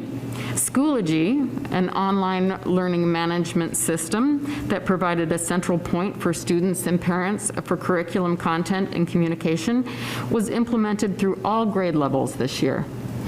Beth Jacobs and Jennifer Milburn and 4 tech coaches have been providing training on new devices and platforms throughout the summer.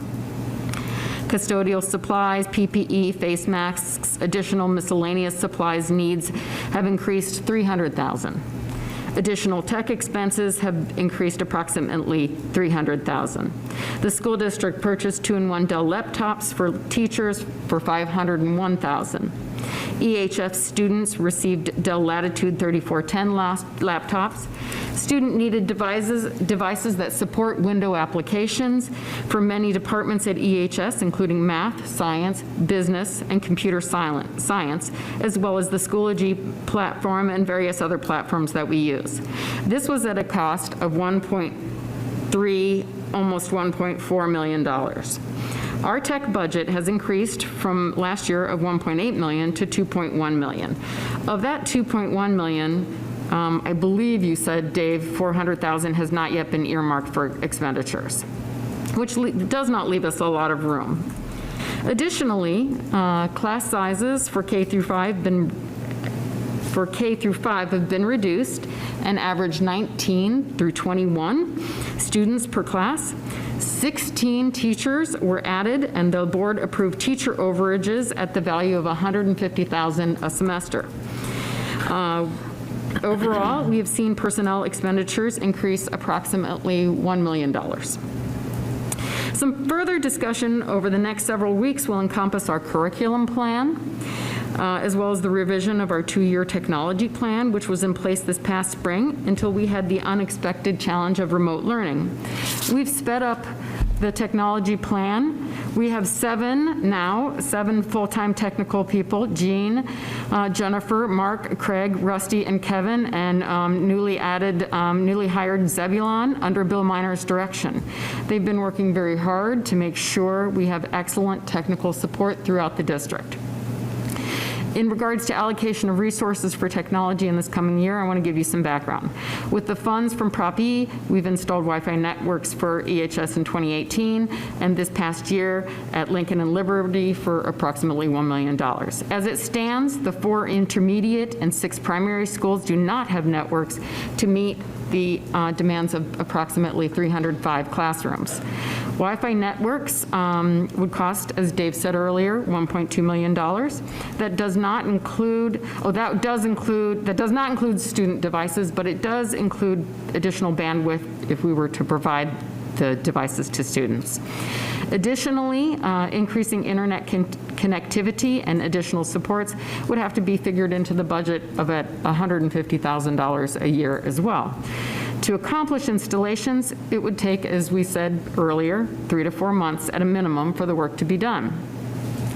If we were to add Chromebooks or devices at the middle school, it would be at a cost of approximately $1.4 million or more. I had 1.7 million and then I didn't, is that about right, Dave? Somewhere between 1.7 and 1.4 million for middle school? It'd be 1.7 overall. The devices would be 600,000. Okay. While we are attempting to educate our children in the pandemic environment, we need to also look to the serious financial commitment our community has made to education. As the chairman of the Finance Committee, together with members John McDowell and Leland Olson, it's my duty to provide you with the detail of this year's budget. And I went into more detail tonight because we covered a lot in that meeting that I don't feel that the public has necessarily had access to before this point. The budget itself can be located on the District 7's website. It's posted at Hadley. We will ask the full board to adopt that budget at the next meeting. If you have any questions, please feel free to reach out to myself, John McDowell, or Leland Olson, the other Finance Committee members, and we'll do our best to obtain answers for you. Our email addresses are on the website. I'm going to go ahead and open it up to any comments from Leland and John at this time, if you'd like to add anything. You covered everything that I had in my notes. Just to reiterate, the pandemic, we're really getting a hold on, kind of in a rear view mirror over the last 6 months, the cost of it, I guess, as far as a dollar amount. And like you said, we're forecasting. Now, this is just a forecast, a loss of about $2.1 million in revenues, just from everything from the TIF that Ms. Delaria had mentioned, to, Kid Zone and other activities. And then also just the cost, of about $2.1 million as far as the expenditure increases that have revolved around the pandemic, everything from hiring, again, 16 new teachers to all of the custodial supplies to properly sanitize our building. So it's truly an amazing thing to kind of wrap your head around when it comes to balancing what's best for our communities and our kids, and all the efforts that have been made to get us in a very good place financially. So, like Terry said, it's something that weighs on us quite a bit. So we'll remain diligent in making sure good decisions are made. But always feel free to reach out, like she said. Complete? Yeah. Okay, thank you very much. You're welcome. At this time, the board will move to action considerations, approval of personnel terminations and resignations. Dr. Garrett. Thank you, Mrs. Birtles. It's recommended that the Board of Education approve personnel matters related to the resignations, retirements of employees, as discussed earlier this evening in executive session. So moved. Second. And questions? Please call the roll. Olson? Yes. Brumback? Yes. Della Riva? Yes. Pitts? Yes. McDowell? Yes. Robertson? Yes. Birtles? Yes. The next item is the approval of personnel employments. Dr. Garrett. Thank you, Mrs. Birtles. It's recommended that the Board of Education approve personnel matters related to the appointment, employment, compensation, or transfer of employees as discussed earlier this evening in executive session. So moved. Second. Second. And questions or discussion? Please call the roll. Pitts? Yes. Robertson? Yes. Della Riva? Yes. Olson? Yes. Brumback? Yes. McDowell? Yes. Birtles? Yes. The next several, we have change orders that were discussed earlier for summer projects, and the first of which will be change order number 7, 2020 miscellaneous summer projects, authorizing emergency repairs at Lincoln Middle School. Mr. Courtney. Thank you, Ms. Birtles. Recommended the Board of Education approve change order number 7 in the amount of $25,135 to the 2020 miscellaneous summer projects bid with Tyndall Construction, authorizing emergency repairs at Lincoln Middle School for a new contract amount of $1,764,812. So moved. Second. And questions? Please call the roll. Pitts? Yes. Della Riva? Yes. Olson? Yes. Brumback? Yes. McDowell? Yes. Robertson? Yes. Birtles? Yes. Approval of change order number 8. Mr. Courtney. It's recommended the Board of Education approve change order number 8 in the amount of $2,279 to the 2020 miscellaneous summer project bid with Tyndall Construction, authorizing emergency repairs at Lincoln Middle School for a new contract amount of $1,767,091. So move. Second. Questions? Please call the roll. Brumback? Yes. Olson? Yes. Della Riva? Yes. Pitts? Yes. McDowell? Yes. Robertson? Yes. Birtles? Yes. Approval of change order number 9. Mr. Courtney. It is recommended the Board of Education approve change order number 9 in the amount of $5,975 to the 2020 miscellaneous summer projects bid with Tyndall Construction, authorizing emergency repairs at Lincoln Middle School for a contract amount of $1,773,066. So moved. Second. Questions? Please call the roll. Robertson? Yes. Olson? Yes. Della Riva? Yes. Pitts? Yes. Brumback? Yes. McDowell? Yes. Birtles? Yes. Approval of change order number 10. Mr. Courtney. It is recommended the Board of Education approve change order number 10 in the amount of $2,950 to the 2020 miscellaneous summer projects bid with Tyndall Construction, authorizing emergency repairs at Edwardsville High School for a new contract amount of $1,776,016. So move. Second.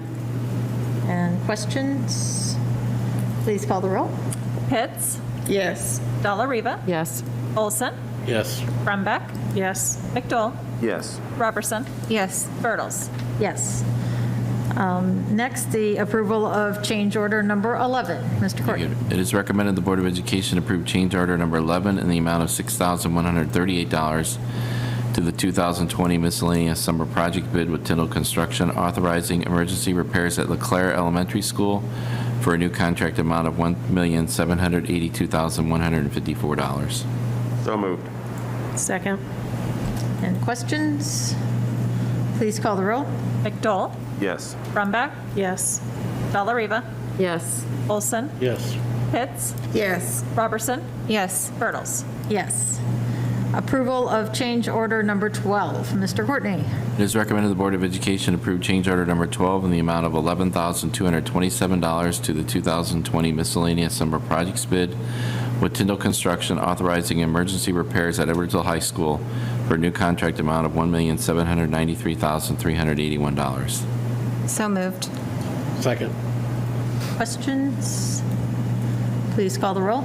Robertson. Yes. Olson. Yes. Delariva. Yes. Pitts. Yes. Brumback.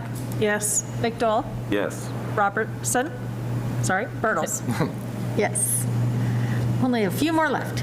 Approval of change order number 13. Mr. Courtney. It is recommended the Board of Education approve change order number 13 in the amount of $12,727 to the 2020 miscellaneous summer projects bid with Tyndall Construction, authorizing emergency repairs at Lincoln Middle School for a new contract amount of $1,806,108. So moved. Second. Questions? Please call the roll. Olson. Yes. Brumback. Yes. Delariva. Yes. Pitts. Yes. McDowell. Yes. Robertson. Yes. Bertles. Yes. Approval of change order number 14. Mr. Courtney. It is recommended the Board of Education approve change order number 14 in the amount of $14,516 to the 2020 miscellaneous summer projects bid with Tyndall Construction, authorizing emergency repairs at Lincoln Middle School for a new contract amount of $1,820,624. So moved. Second. Questions? Please call the roll. Pitts. Yes. Robertson. Yes. Delariva. Yes. Olson. Yes. Brumback. Yes. McDowell. Yes. Bertles. Yes. Approval of change order number 15. Mr. Courtney.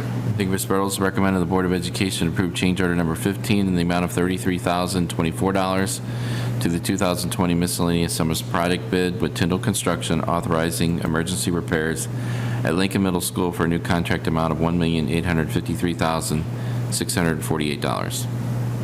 So moved. Second.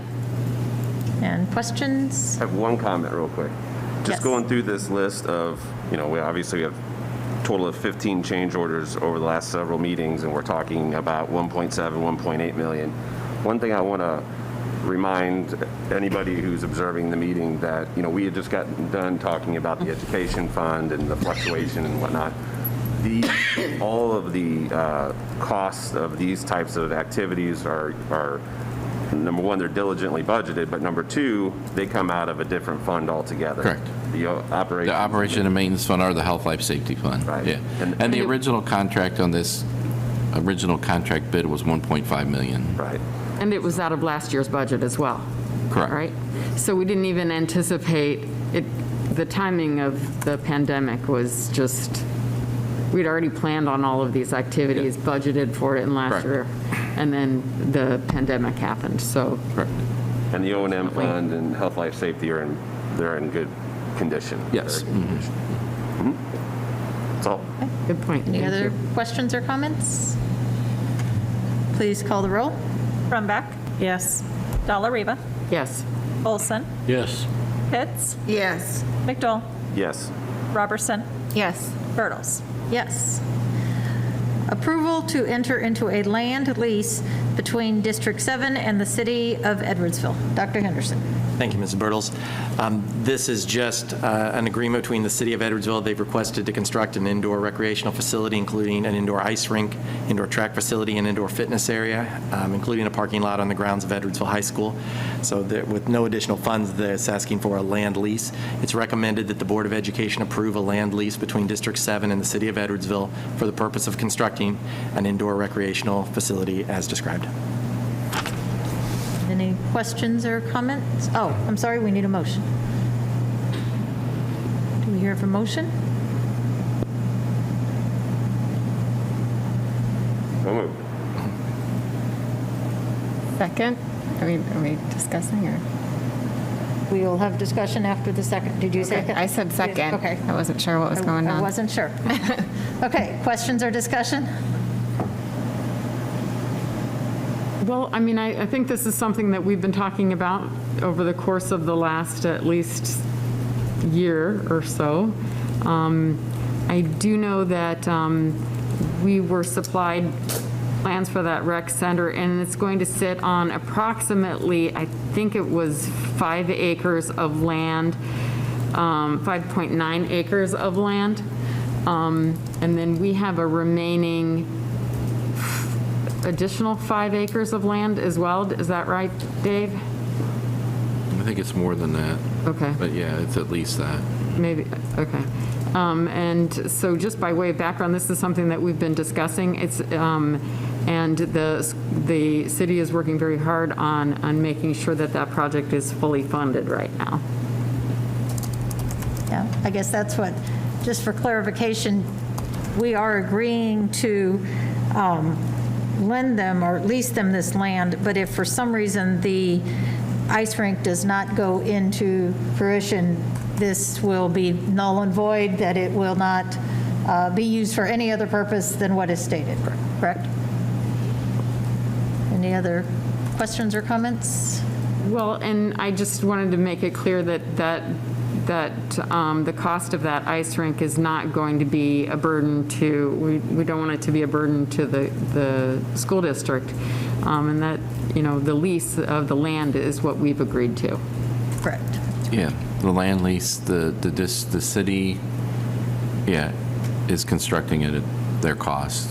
And we've been talking about this since 2014, really, when the city applied for the park grant from the state and was finally awarded it about a year ago. And after it is built, we don't even have any expenses at that point, that they will man it, they will pay the We're not utilities and all the operating it bills. or anything like that. Operation. Okay. No other discussion? Please call the roll. McDowell? Yes. Robertson? Yes. Delariva? Yes. Olson? Yes. Pitts? Yes. Brumback? Yes. Yes. That is the end of our action and consideration, and we are moving on to other items. Is there anyone who would like to address the board concerning any new business or have a brief question for the board to consider at this time? If anyone would like to speak, you are welcome to come up to the podium. Seeing none, is there any business or announcements to come before the board from board members?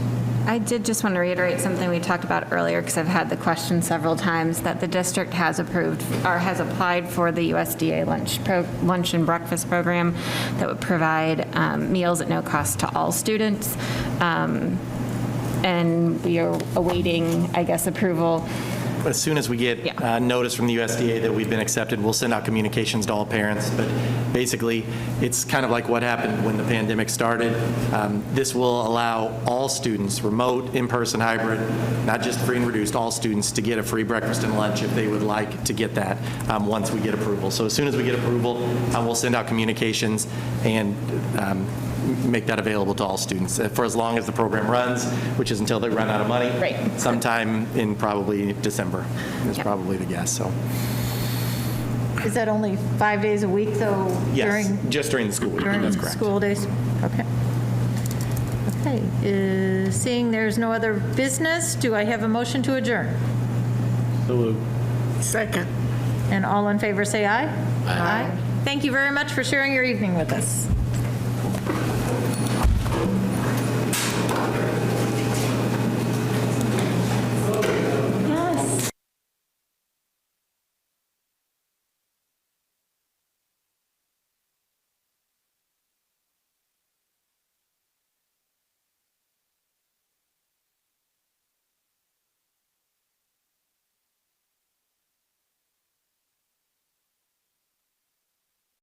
What is the 2020 census? Every 10 years, the census records everyone living in this country. It's written in the Constitution and comes in a questionnaire that counts everyone who lives at your address on April 1st. The data can be used to inform funding for services like fire stations, schools, clinics, and representation that affect your community. How will 2020 census data be used? Where there are more people, there are more needs for public services. That's why the census is used by the government to inform funding decisions each year. But that's not all. It's also used by nonprofits to inform services, by businesses to create jobs, and even by students for school projects. Understanding how the population changes helps us shape communities across the country for the better. How does the 2020 census affect representation? There are 435 seats in the House of Representatives. These get distributed to the 50 states by population, and an accurate census response helps your state get the right amount of seats. States with smaller populations get at least one, while states with larger populations might get more.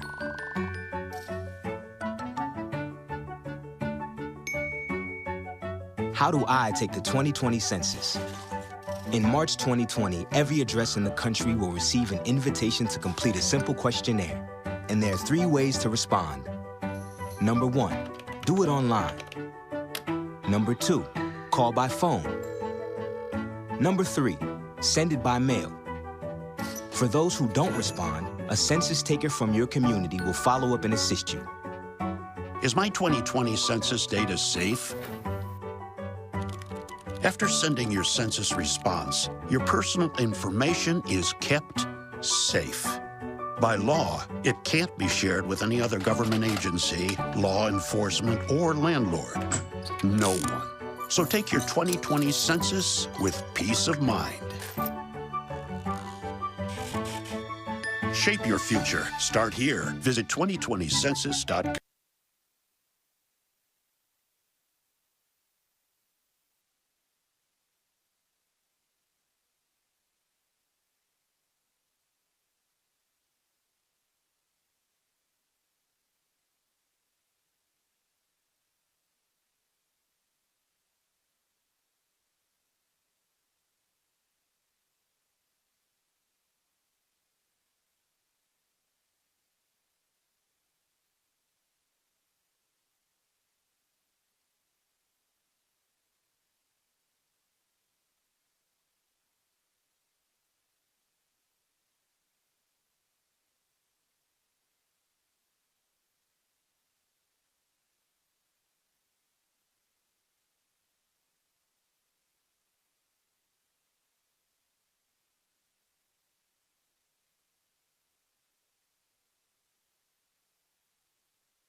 I'd like to welcome all of you here this evening to the City of Edwardsville City Council meeting for September 15th, 2020. I'd like to call the meeting to order and ask that we all stand and say the pledge of allegiance. To the flag of the United States of America and to the republic for which it stands, one nation, under God, indivisible, with liberty and justice for all. Thank you very much. Mrs. Clerk, will you please call the roll? Alderman Lauer. Present. Alderwoman Stack. Present. Alderman Burns. Present. Alderman Rizvi. Present. Alderman Morrison. Present. Alderman Kraus. Present. Alderman Farrar. Present. And Mayor Patton. Present. Thank you. I'd like to start off by welcoming all of those that are here in attendance tonight. We have about 25 in council chambers and probably another 25 out in the hallway. We also have some Zoom guests as well. With that, we have quite a bit of public comment this evening, so I'll move forward to citizens wishing to address the council. And we're going to start with some emails that we received this week, and our city clerk will read those into the record. Emily? Thank you, Mayor Patton. The first email this evening is from citizen Jean McGurk O'Brien. Dear council members, I've been considering the Ninian Edwards statue question for a while. At first, I had no strong opinion, only a gentle quote-unquote leaning.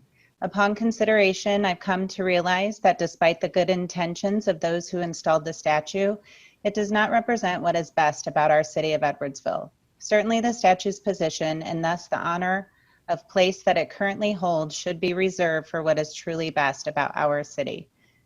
Though Edwards was powerful for a couple decades during our state's early years, he was flawed and imperfect in many ways leader. I believe that those whom we literally, quote, put on a pedestal, end quote, need to be particularly above average in deed as well as morality. And Edwards does not meet this qualification. A position of power is not sufficient by itself to make one worthy of, nor entitled, to being honored on a pedestal fully 2 centuries later. Additionally, I do not think that the, quote, slippery slope, end quote, argument applies in this situation. We are simply talking about taking an inappropriate for time and place statue off its pedestal. I agree with the idea that we could use this statue in some way to remind us all of our history, both the distant past of Edwards' lifetime and the recent history which led to this statue being erected, and the current awakening into greater awareness of the social injustices that have riddled our country, which will soon enough also be history. There have been several proposals for where to place the statue. I am open, particularly to the proposals which look to teach the complexities of our history. The statue itself, up on its current pedestal, gives the wrong message about Edwardsville. Thank you for your time. The second email this evening is from citizen Charlene Blair. As a 30-plus year resident of Edwardsville and member of the NAACP, I did not support the removal of the Ninian Edwards statue. Why? Because at Wikipedia, he joined SIUE Edwardsville SIUE in 1969 and became the assistant provost for cultural and social diversity and a professor in the School of Education. He worked there until 2009. Thank you for considering this option and how life will change if this statue is removed. Will this change the hearts of men or lives of African Americans in Edwardsville if systemic issues are not addressed as well? Probably not, because just like the mural, we will always say that is where the Ninian statue Edwards stood. The next emailed public comment is from Dr. Ann Jason. I am Dr. Ann Jason, and I have lived in Edwardsville since 2001. Here are some of my thoughts regarding the removal of the statue of Ninian Edwards. We are at a time in American history where there is so much division and anger that we can hardly be called the United States of America. We should not allow the debate concerning the removal of the statue of Ninian Edwards to become another issue for discord. I think that we all approach this issue from different backgrounds and experiences, but I hope that we all have one thing in common: to do what is best for Edwardsville and the generation that will follow. The original American settlers fled England to avoid being subject to rules that did not value the life and worth of human beings. The Civil War was fought because some did not value the life and worth of human beings and chose to promote slavery.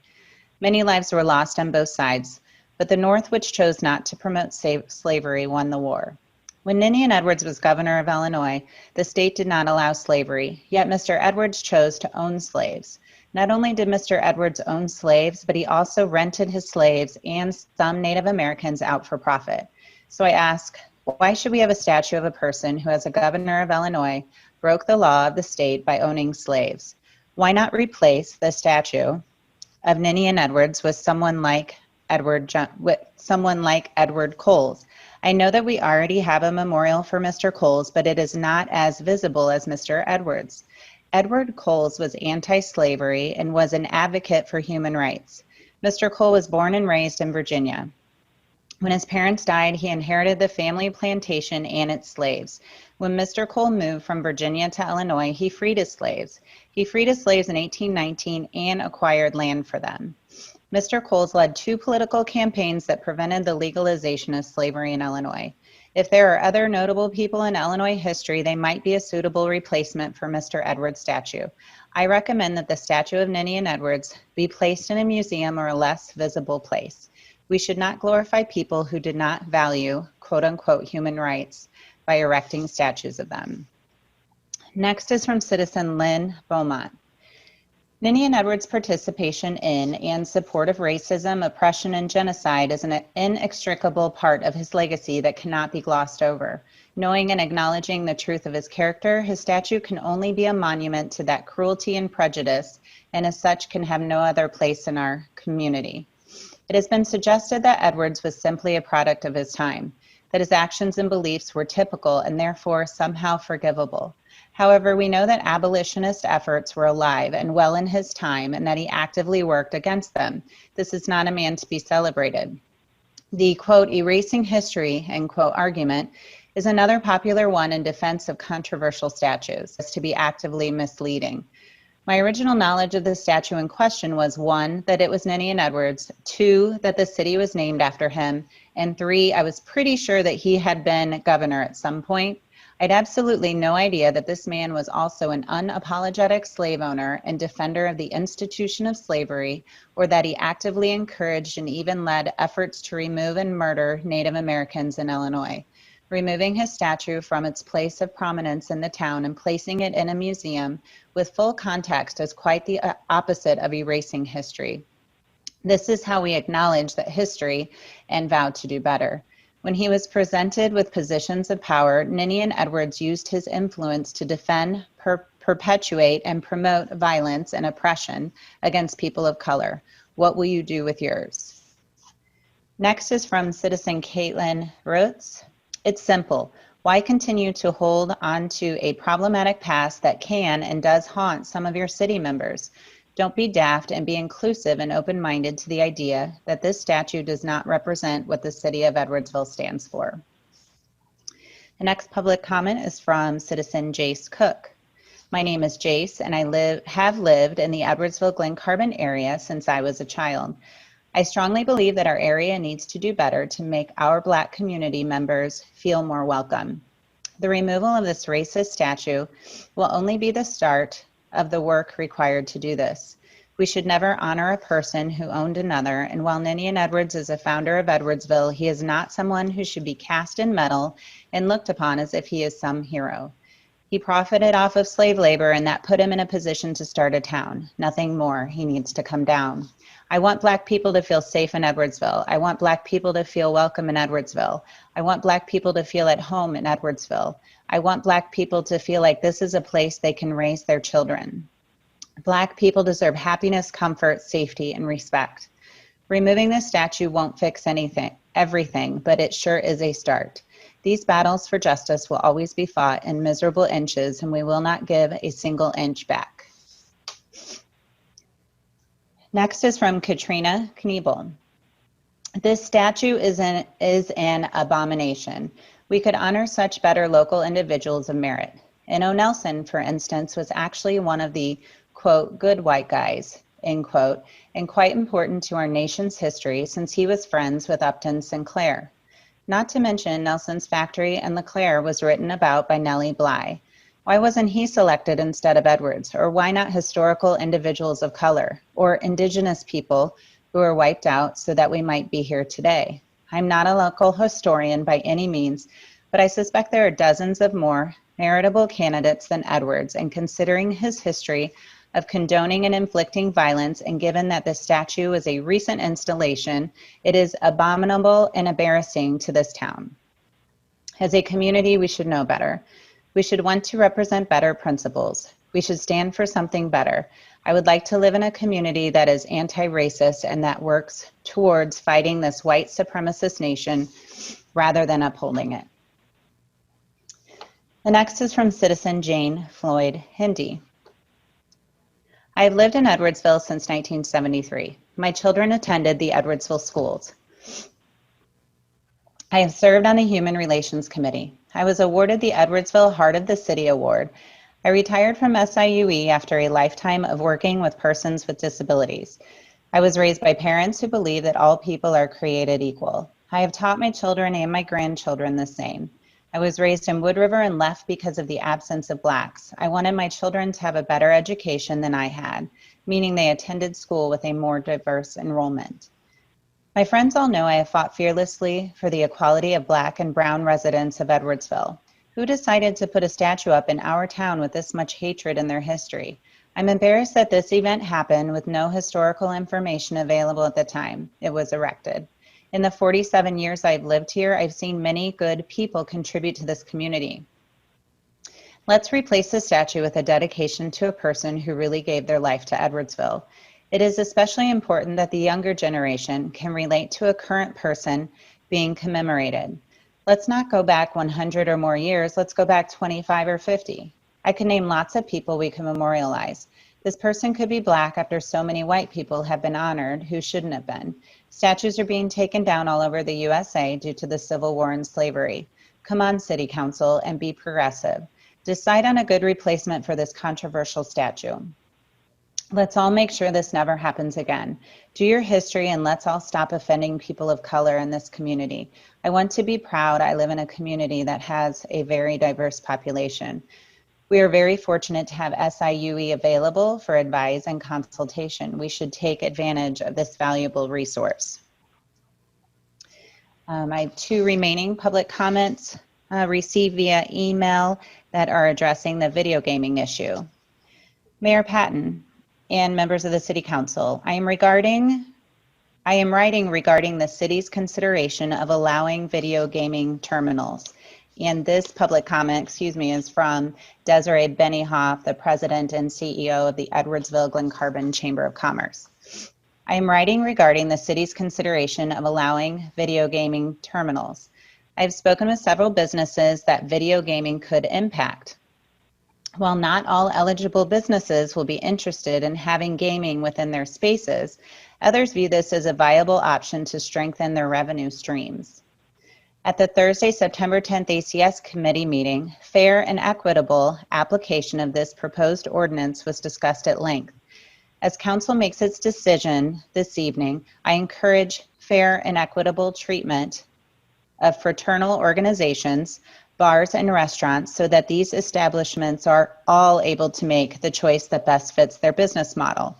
I appreciate ACS and City Council's discussion of this matter.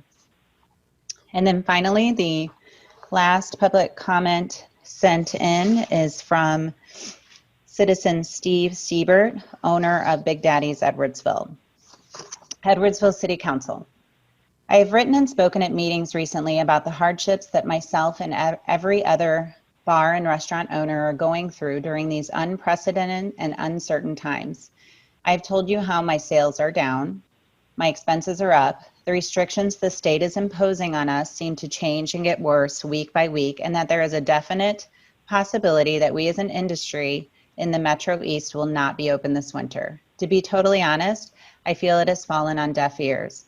While I believe the City Council took into consideration my comments, I feel the thing that they could not take away from these recent meetings is the feeling of despair amongst us restaurant and bar owners. We are beaten down, afraid we won't be able to survive more restrictions or worse, another extended closure. It is near impossible to pick up the emotion of these meetings from a Zoom meeting, video camera, or computer screen, but I assure you, we are asking for your help. We are all proud to be the owners of our individual establishments in this town. We take pride in the food scene we have created in Edwardsville. We offer a wide variety of options that appeal to all types of customers and tastes. But it is more than just us as owners who make this possible. It is our employees who make us great. I currently employ 21 people, 10 of which are SIUE students or recent graduates. We all are able to buy the same supplies from our vendors, but it is the chefs who prepare the food and come up with the amazing menus we see in this town. It is our bartenders and servers who make the drinks and serve you your meals, who make the experience what it is. And it is these people who will be directly and permanently affected if we are put at a competitive disadvantage to our neighboring communities if video gaming isn't fairly and justly allowed in the bars and restaurants in town. If this doesn't come to fruition, we will see bars and restaurants close. We will see vacant commercial properties around town, and new businesses will be more inclined to open elsewhere in communities who allow video gaming as a constant revenue stream. I heard many aldermen say that they had talked to their constituents about this topic at Thursday's meeting. But I asked them, did any of them reach out to the small business or bar and restaurant owners in their ward to hear these owners' thoughts on this topic? Did they speak to the people who this would directly affect? Did they ask them what this would do to the future of their business? Alderman Farrar, I believe my business is in your ward. Did you ask any business owners on Main Street how this would affect their business and ultimately the financial stability of your ward? I know you did not seek my opinion on the matter. I think if you had heard my side of the story regarding this, you might get the sense that this, while not for every business, it is the best for our industry and our city. We are a fiercely loyal bunch, us and the bar and restaurant industry. We support each other daily. You'll see me at small businesses across the town supporting them, be it at Foundry getting a drink, having a nice meal at 1818 Chop House or Musali's, getting barbecue from Doc's or carry out from Wangang. My money stays in the small businesses in town, and that will not change. And I will continue to see the owners of other small businesses in town at my establishment because at the end of the day, we know we have to support each other now more than ever. Restaurants and bars are the center of entertainment in any community. It is one of a long list of entertainment options that people use to add some joy to their life. Some people go to the gym to unwind, some prefer going to the movies, some prefer a concert or maybe a Blues or Cardinals game. Some people enjoy to play video poker as a source of entertainment, and these people are already in this town. They're just going to our neighboring communities to their establishments to play these machines. If you allow video poker, you aren't going to be attracting a new undesirable element to Edwardsville. These people are already playing these machines in their own towns. The people who would play the machines are the customers or regulars we already have who come to each individual bar or restaurant. You are going to keep these dollars in Edwardsville in both tax revenues and licensing fees in sums upwards of $150,000 to $200,000 per year.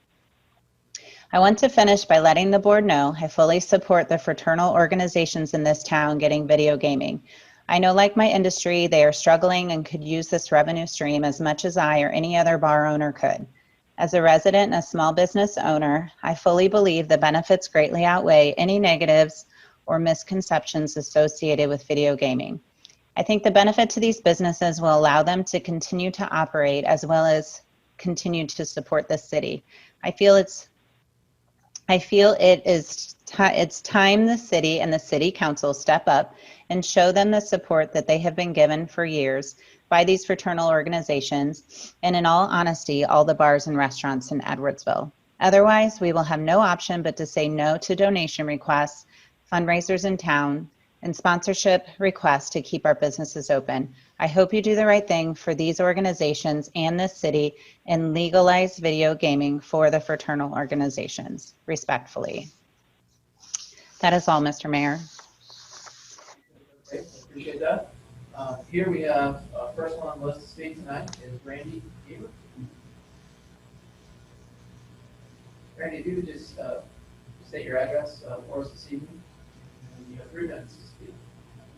My name is Randy Eber. I live in 227 Eastside Drive in Edwardsville. I'm a part owner of Corner Tavern here in town for over 18 years now. These last 10 days have been very emotional for me and a lot of sleepless nights. The first meeting, I was thought that there was going to be 10 or 12 bars and fraternal organizations that were requesting video gaming. And I felt really good after that meeting. There was 8 or 9 of us stood up and voiced our concern that we would approve video gaming. And there was one against video gaming in email. And so I felt really good about that. I went home and thought, oh, God, finally I could fix up my building. I could get new windows. I could check the boarded up windows, maybe even asphalt my gravel parking lot like every other place in town. That's never going to happen. If we're not allowed to have that, I cannot compete against the bar in Wood River and the bar and the gas station. And then the other places, they can offer cheaper drinks and products because they're getting money from video games. I can't compete. So after that, I felt really good after the first meeting. Oh, goodness gracious, good. There was 10 bars, 1 again. The next meeting, they dropped the bombshell. All of a sudden, there's a gas station in the mix. And then they amended the thing to have only 2 fraternal organizations in a gas station.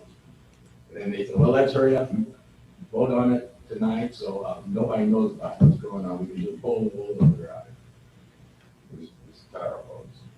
I'm just sick.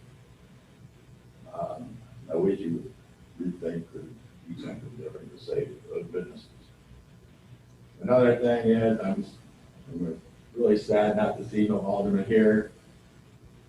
They hide behind the TV screen for the virus thing, whatever. And then they got us sitting shoulder to shoulder in here.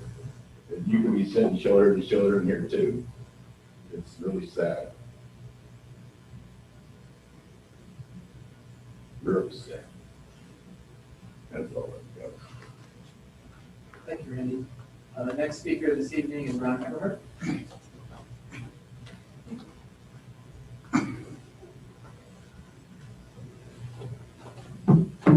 I appreciate the opportunity to speak on behalf of Post 199. I'm a longtime resident here, longtime resident. Been here all my life. The Everharts moved here, Leonard Everhart moved here in 1859 from Franchheim, Germany, and had 2 families. His first wife was lost in childbirth, and then he married Nancy Prickett, and they had several more kids, and so all the Everharts around here are all related in one way or another. So I watched Edwardsville progress over the years, and I've also watched it regress.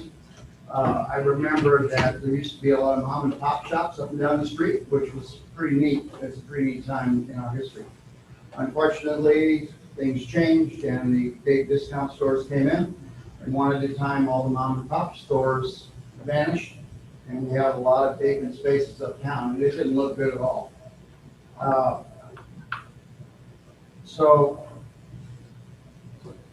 So now recently, suddenly, in the last, I don't know how many years, 20 years maybe, we've come back. We've become more vibrant. People have taken a chance and opened up places downtown, and that was great to see. Our town looks great, especially with the help of the aldermen and the facade program that they created. So the buildings look good, the city looks good, and it looks like a thriving community. And unfortunately now we've all been slammed with this COVID. At our place, it couldn't be a worse thing because we have been suffering from low membership and from higher costs all the way around. And we have treaded water for a long time. This looked like a really great revenue source for us, and I very, very much hope that we can still get that. In conclusion, I'd like to say that I have noticed that, in particular, that I don't see a big public outcry against this. It's been out there now for some time. I would expect that there was a lot of resistance against it from the citizens, that there would be letters, there would be emails and texts and things like that. I don't see anybody in the community that's against this. And that's heartening for us. Finally, in conclusion, I heard earlier that there was, let me talk one more thing. Last time someone said that it was horribly addictive, video gaming. And I think that human nature, there are those of us who get caught up in that sort of thing. I don't think it would make a bit of difference whether we approve it or disapprove it for Edwardsville, because if a person wants to find video gaming outlets, they can find them within minutes of here from the city limit sign. So whatever we decide, it's not going to stop people who have a problem. And now, in conclusion, I heard somebody earlier say something about systemic racism and racism in Edwardsville. And it's been my opinion and my feeling in Edwardsville that this is a wonderful community from a race relations standpoint. I don't remember there ever being trouble here, and I take a lot of pride in the race relations we have in town. Thank you. Thank you, Ron. Joe, David, you're next.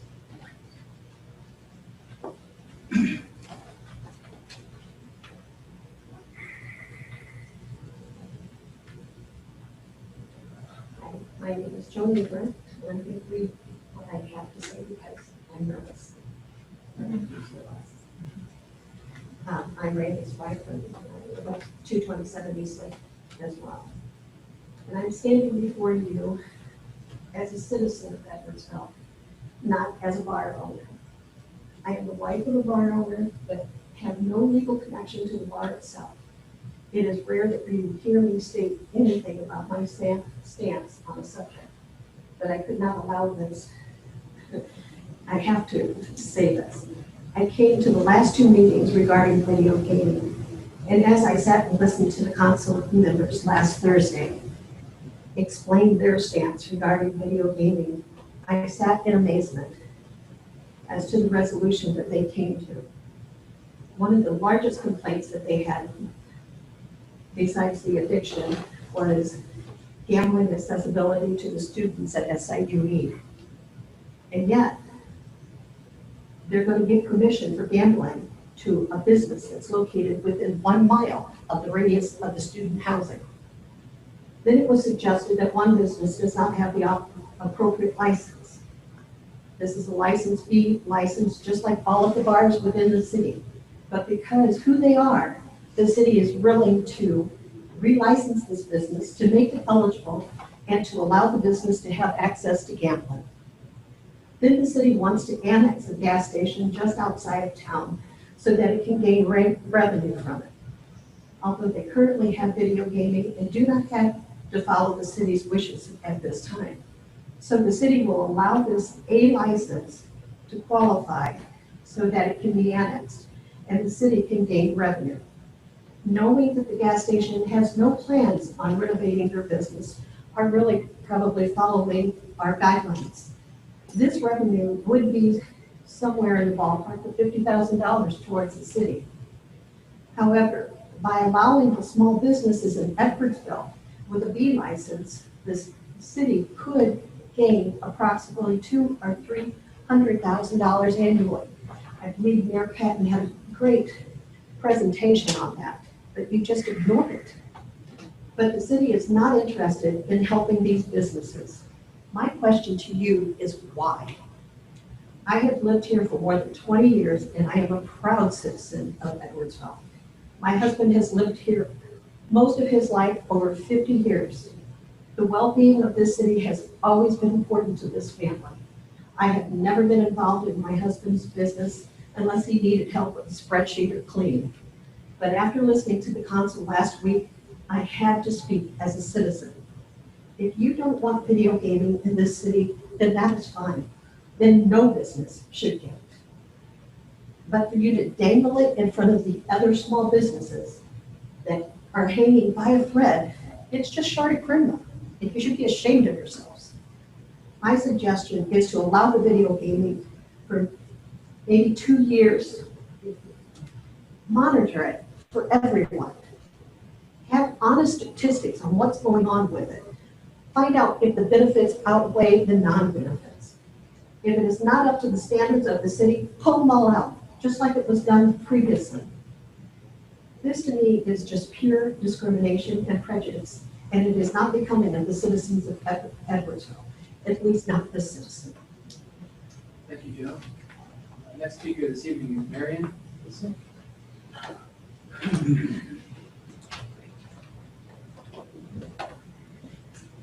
Hi. I too have been up here for both of the meetings, left here very discouraged after the last one. Felt like a slap in my face, actually, just like Joe said. We're asking for help. We are abiding by all these COVID rules that are ruining our businesses. And this little bit that you can do for us is all we're asking. It's gonna be, like they said, right around the corner at all the other places. I've been around these young kids for over 20 years at this bar. They're good kids, but the kids that gamble are gonna go to the Alton Bell, they're gonna go to Holiday Shores, they're gonna go to Troy. The ones that don't, they may put 10 bucks in and go, oh yeah, that was great. You're either a gambler or you're not. That's how that works. We're not gonna make these kids addicted to gambling.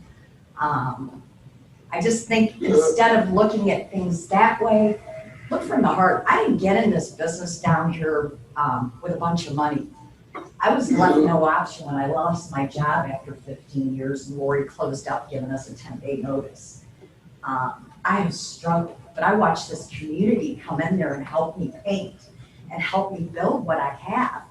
So we're more than just a bar and restaurants around here. We are your community and we need your help. Jason, on this one?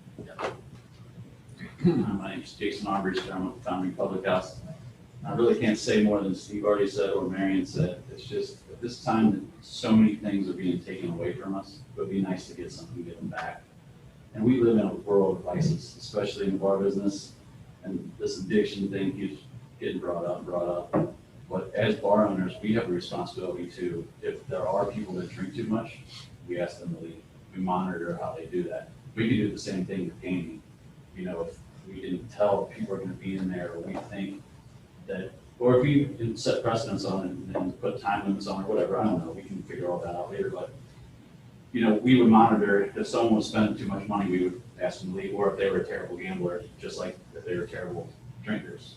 Like, you know, we are a very tight-knit family. I've run bars all over the city and in Missouri, and just the camaraderie that we all have, and like we all pulled together this week and like we got a bunch of signatures and stuff like that. But it's just, it would be really nice to receive something right now, because we are always on just the receiving end of everything bad that's going on in Illinois and with COVID. It's just, you can't concentrate on business. You can't make plans for anything. I mean, we had the criterion was taken away. That's tens of thousands, hundreds of thousands, probably dollars for the city. But especially our bars on Main Street and everyone in the close vicinity, to get that taken away, I mean, that's devastating in itself. But it just, the hits keep coming.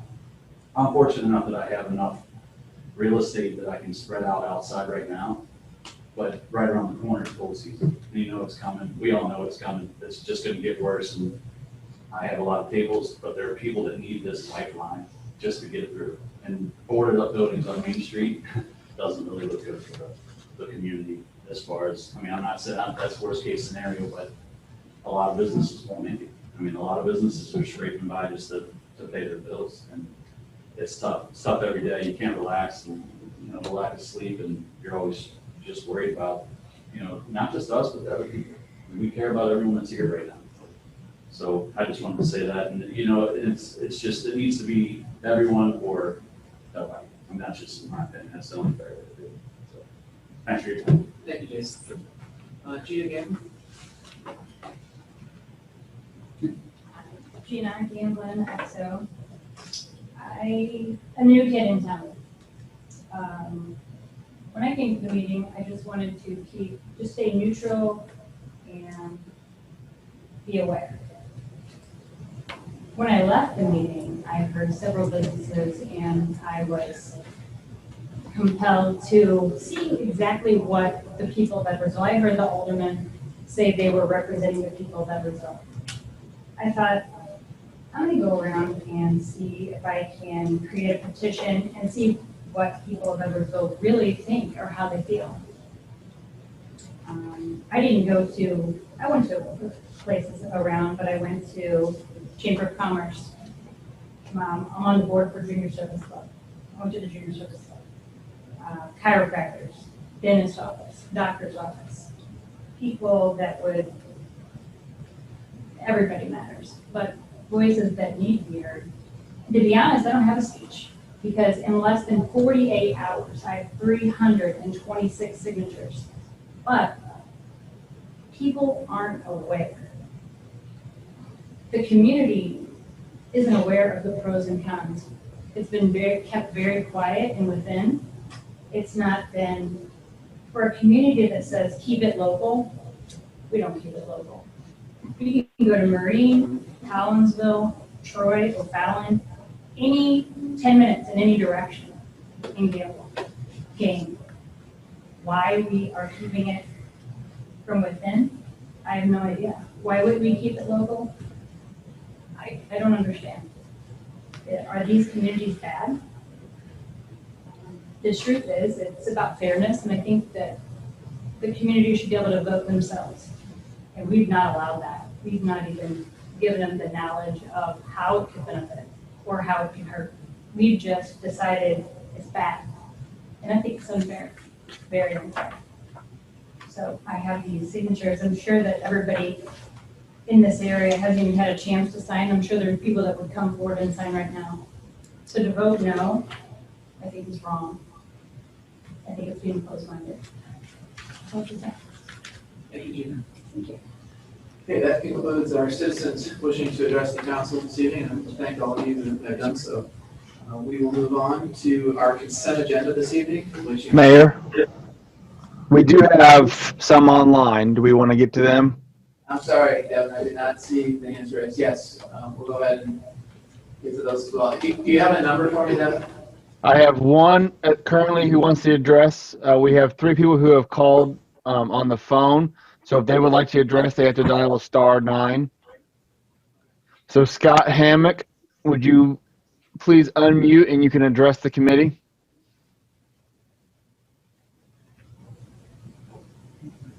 Scott, go ahead. Scott Hammock.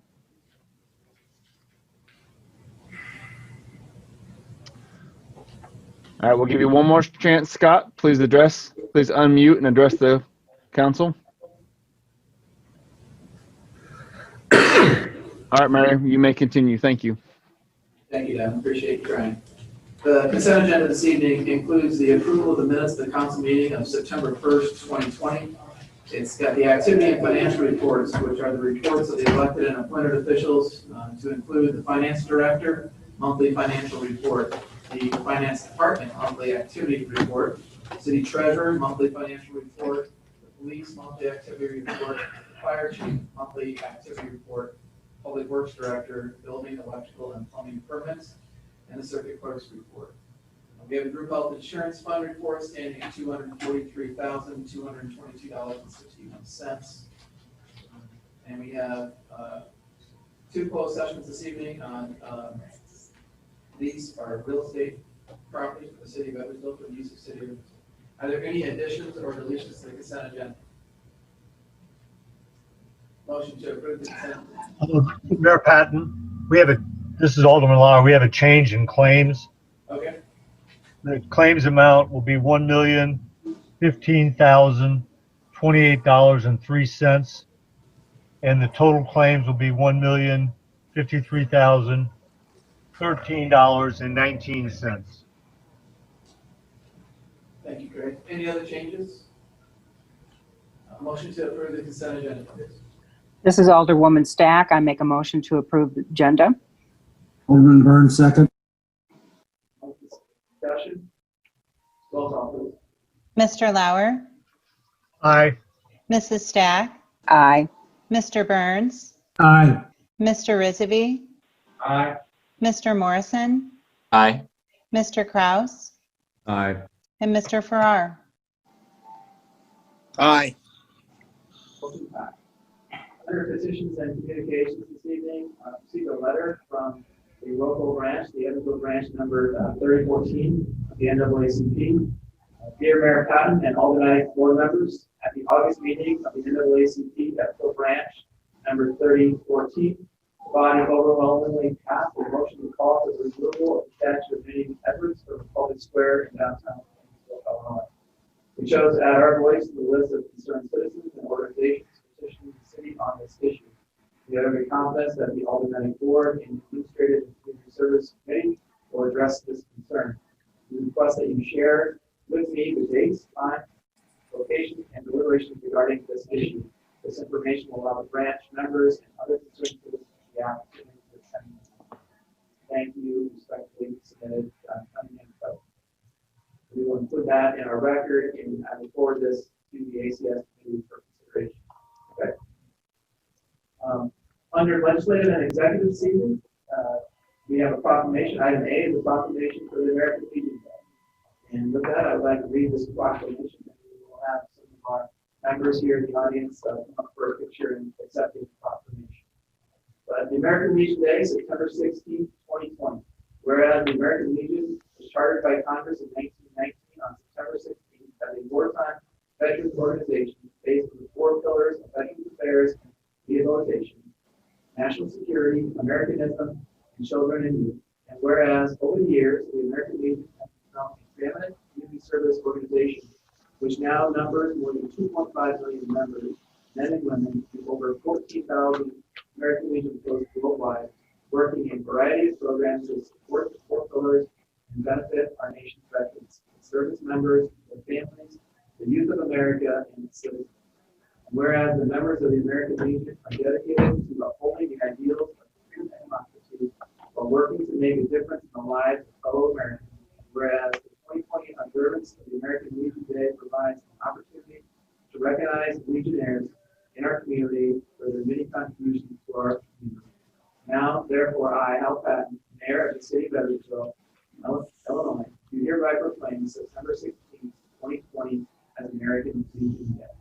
And I would like to thank Larry Miller for submitting this, and our post chairman, John Penniger, is here to accept it. And if the members would like to come up, we'll take a picture. I'm going to ask, we don't get anybody in.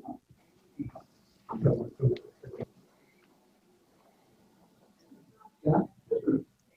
Yeah. Hey, Mayor, nice to meet you. Everybody got it? Yeah.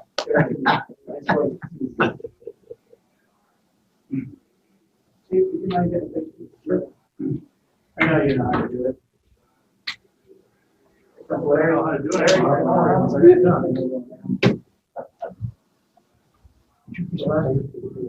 No way. Yeah. Why they ain't one of them? Is that okay? No. This is my best smile. Yeah. Hey, how come you guys are smiling? Thank you. Thank you for your service.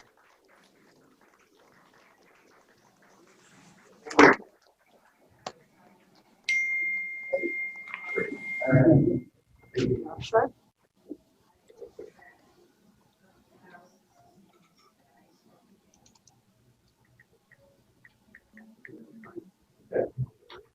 City clerk and I will sign that, and we will get that to you. American Legion. Item B this evening is a license to conduct a raffle for the Edwardsville Fraternal Order of Police Lot 2.4, with proceeds going towards a live charity account to help individuals in need, schools, etc. Chances will be sold on October 1st, 2020 through November 30th.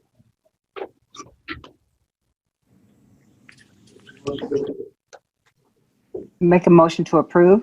Stack. Second by Morrison. We have a motion and 2 seconds to approve the raffle. Any discussion?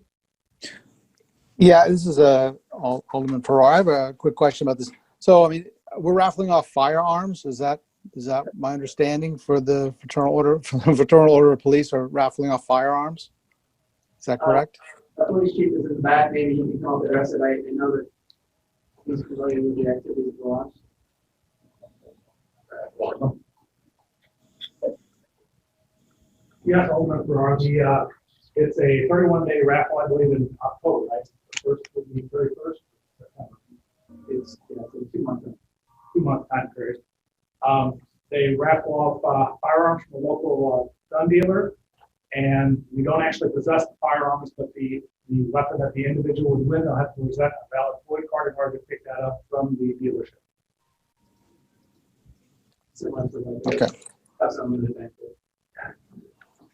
And it seems kind of counterintuitive for the police organization to be raffling off firearms. Okay. We're not opposed to firearms, we're opposed to illegally possessed firearms. I'm sorry, can you say that again? So we're not opposed to firearms, we're opposed to illegally possessed firearms. Okay, duly noted. Thank you. Thank you. Any other questions? Roll call, please. Mr. Lauer, Aye. Mrs. Stack, Aye. Mr. Burns, Aye. Mr. Rizvi, Aye. Mr. Morrison, Aye. Mr. Kraus, Aye. and Mr. Farrar. No. Motion passed. Item C is a resolution authorizing the mayor to sign a grant application with IEMA and FEMA. Motion to approve our resolution. Second by Burns. We have a motion and a second. Under discussion, I would explain, or we have a city finance director explain that this is the application that we will receive reimbursement for some of the expenses that we incurred due to COVID. And this is an opportunity for us at both those agencies, both FEMA and FEMA, to get reimbursement. Any questions? Roll call, please. Mr. Lauer, Aye. Mrs. Stack, Aye, although I can't hear too well. Mr. Burns, Aye. Mr. Rizvi, Aye. Mr. Morrison, Aye. Mr. Kraus, Aye. and Mr. Farrar. Aye. Motion passed. Legal and judicial, any items? Yeah, I have no items. City treasurer No items. and city clerk. Yes, Mr. Mayor, I would like to announce that a consolidated election will be held April 6th of year 2021. And at that time, the offices to be elected will be for the positions of mayor, city clerk, city treasurer, alderman Ward 2, alderman Ward 4, and alderman Ward 6. Some important dates to remember that are coming up. September 22nd of 2020, that will be the first day to circulate petitions. December 14th of 2020 will be the first day to file the nomination papers. And then December 21st of 2020 will be the last day to file nomination papers. Packets for interested parties, they'll be available for pickup at the Finance Department on the first floor at City Hall, and that will be beginning on the first day to circulate petitions. So September 22nd will be the first day that packet pickup for positions for that election will begin. That is all. Thank you, Emily. First committee this evening is the finance committee and Alderman Lau. Thank you, Mayor Patton. The first item are the minutes from the Finance Committee meeting on August 25th, 2020 for your review and file. Group Health Insurance Fund report was covered in consent agenda. Claims are $1,015,028.03 regular, $37,985.16 library, for a total of $1,053,013.19. Move for approval. Second by Stack. Motion second on the claims. Any discussion? Roll call, please. Mr. Lauer, Aye. Mrs. Stack, Aye. Mr. Burns, Aye. Mr. Rizvi, Aye. Mr. Morrison, Aye. Mr. Kraus, Aye. and Mr. Farrar. Aye. Motion passed. Last item, the Finance Committee will meet on Tuesday, September 29th, 2020 at 4 p.m. in the City Hall and via virtual Zoom meeting. Thank you, Mayor Patton. Great. The next committee this evening is the Public Safety Committee, and Alderman Kraft. Thank you, Mr. Mayor. First, we have the minutes of the Public Safety Committee meeting that was held on August 27th, 2020 for your information and file.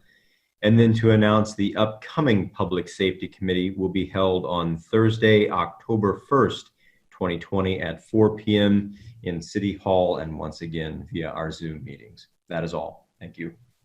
Next committee is the Public Services Committee. Alderman Burke. Thank you, Mayor Patton. The only thing I need to announce is the next Public Service Committee meeting will be held on Tuesday, September 29th, 2020 at 5 p.m. in City Hall and via Zoom. Thank you, sir. The Administrative and Community Services Committee. Thank you, Mayor Patton. First item is the minutes of Administrative and Community Service Committee meeting on August 27th, 2020 for your information file. Item B is the second reading of an ordinance amending Chapter 10, Article 3, Division 2, Mechanical Amusement Devices for the codified ordinances of Edwardsville, Illinois, to allow video gaming in the city pursuant to the Illinois Video Gaming Act and city video gaming liquor regulations. For approval. Second by Burns. We have a motion to second. Discussion. I would like to just go over the ordinance as it reads first. This ordinance would allow regulated and restricted video gaming within Edwardsville. The ordinance will allow video gaming with regulations of liquor license Class B and eligible Class A within 1,500 feet of interstate highway interchange only, with square footage minimums and not-for-profit clubs, fraternal, and veteran organizations. The taxes collected by the city from video gaming will be used to help business development and infrastructure.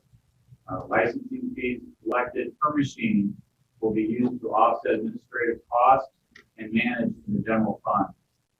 Today, 90% of all municipalities within Illinois allow video gaming. Edwardsville will allow businesses to apply for a license with background checks and allow up to 6 machines per location, setting maximum embezzlements and maximum cash awards as set by the state statute. Areas will be restricted with the person 21 years of age and older and screen. Signage is limited.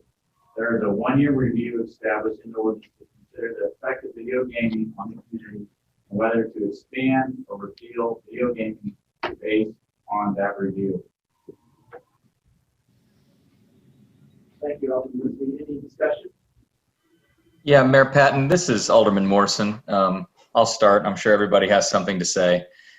First, I just want to say that I do understand and feel for the restaurants and bars. We love our local establishments. They make us unique. They make us interesting. They add so much color and life to our community. We need to support them as much as possible. But I don't believe that video gaming is the answer. I think that it's attempting to solve a short-term problem, a big problem, this COVID situation, with a permanent solution. And that's not what we do. Due to current restrictions, patrons wouldn't be able to enter the bars for the foreseeable future anyway to do video gaming. I've really wrestled with this, but I don't like video gambling. I think it's exploitative. It preys on the economically distressed and those who are already prone to addiction. I thought that initially I could hold my nose and support video gambling for the Class D liquor license holders, and that is fraught as well. Initially, I thought they're membership organizations, they're a little bit more isolated in the community, and I have a deep respect for them and the good they do and the people of those organizations. But ultimately, I am going to vote no because I do believe that video gambling is predatory. I do believe that it's the most addictive form of gambling, and it's not right for Edwardsville. And I don't want it to have a foothold in our city. That said, I do think that we as a council should seek other ways to help our businesses. Just because we don't believe in video gambling in our city doesn't mean we don't want to be supportive of our businesses. That's just one way. There are many other ways that we can help, and I think it should be incumbent upon us to bring forth solutions which will offer real relief for all of those individuals that are sitting in the room today and those that wrote in and called in for all of our businesses, frankly, not just the liquor license holders. I think that there's a way that we can support them without going down this path.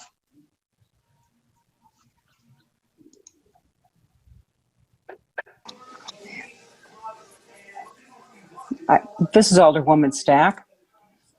I tend to agree with SJ.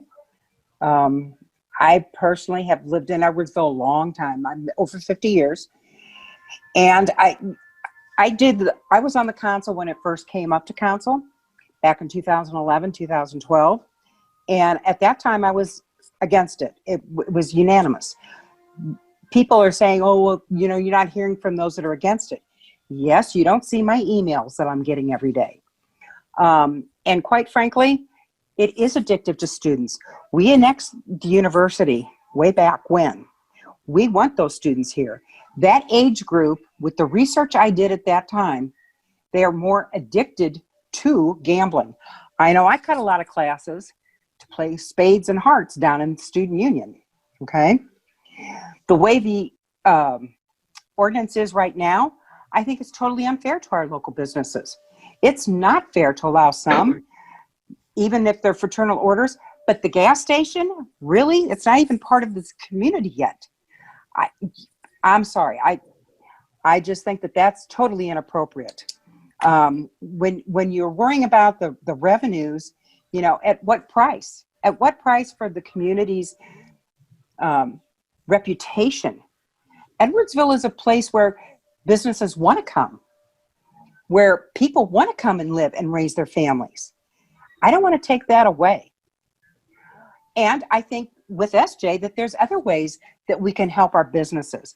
I personally shop Edwardsville, and I'm doing the curbside and carry out everywhere, okay? But maybe the food and beverage tax we should get rid of at this point, if that would help. I think there's other ways that we need to sit down and do a dialogue with them on how to help them through this. The gambling is not the answer, and therefore I'm not going to be able to support it. This is Alderman Kraus. My opinion on this matter has bounced back and forth. My personal opinion is I don't believe gambling is immoral or wrong, or it's going to lead you down a slippery slope. And it's one of those things I've said many times. People will find an addiction they want in any place. Some people that's overeating. Some people it's gambling. Some people it's drinking. People will seek out the addiction. People have addictive personalities. But with that being said, a few items about that. First off, I think we can feel, or at least I feel, the suffering when we have the speakers that own these restaurants, that own these businesses get up there. I want you to know that your message is being heard. I have been into almost every single one of your establishments and almost exclusively only eat and shop at local restaurants. You know, I'm not a chain diner kind of going guy. So I'm out at Doc's, or I'm at Big Daddy's, or I was Stagger, Taqueria Z, Chavez, all of them. So I do feel your pain. I really do. I feel that coming through on this. What bothers me about the ordinance tonight is that it isn't equitable to you. I don't think it is fair to provide video gaming to fraternal organizations. And I think there are certain loopholes there for membership clubs that other individuals could take advantage of and get a foothold. I don't think it's equitable that we would allow it at a convenience store on the edge of town. You know, we can either allow it outright with restrictions and covenants in place that we can guide it forward, or we simply don't do it at all. I don't like the distance requirements that was in one of the original versions that, you know, if you're the first to our office to file your permit, you might be able to get it, but your neighbor next door, you know, if they move in 2 or 3 months later, they would not. Speaking of constituents, there's 7 wards. To the individual who went out and got petitions from businesses, it's very possible that you did get different answers than what we did. We all represent different parts of our communities that have different ethnic backgrounds, socioeconomic backgrounds, and of different opinions. I did reach out via my Facebook page. I did get very positive results from a SurveyMonkey. I also got emails, many dozens of emails and phone calls. Overwhelmingly, the people, at least in Ward 5, that reached out to me or that I have spoken with were not in favor of video gaming. Businesses downtown, I did not specifically reach out to the owners of Big Daddy's.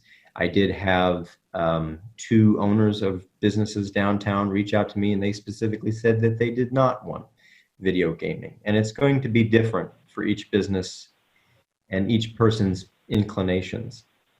But to represent the people that voted me into this office based on the data that I have, I'm voting against video gaming. And for me, on that personal note, going back to it, it's just not equitable to allow it for fraternal organizations and not for everyone.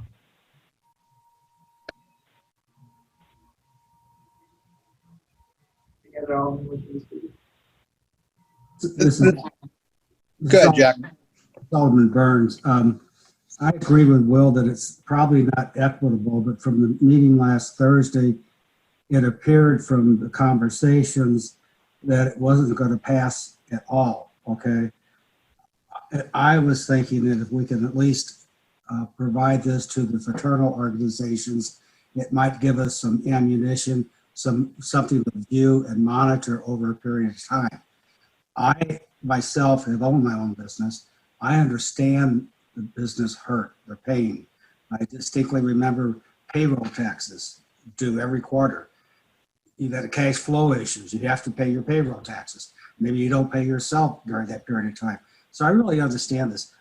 I don't think that the advent of video gambling is going to tarnish the city of Edwardsville. I really don't. It's not going to bring undesirables in. As people have said, everyone has a certain addiction, okay? Gambling could be one of them. I understand that. They are going to go elsewhere, okay? The demo of Edwardsville have changed. I think if you probably took a real survey, you would see that the recent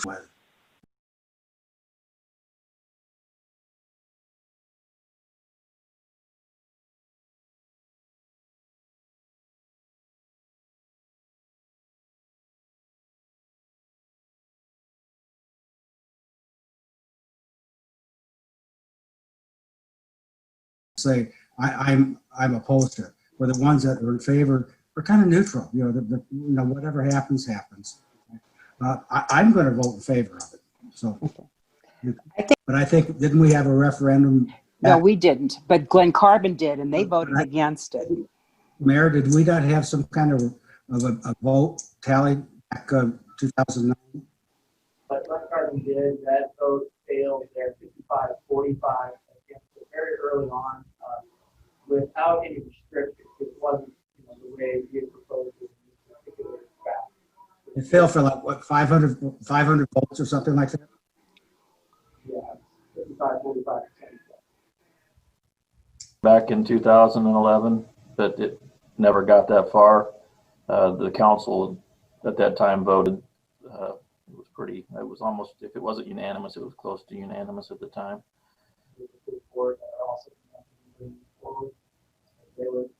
Actually, what we were doing here this evening.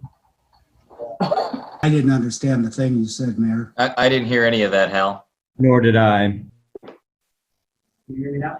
Nor did I. You need to get the microphone really close to you, I think. Better. Marginally. Perhaps we need to pause the meeting. Everybody here?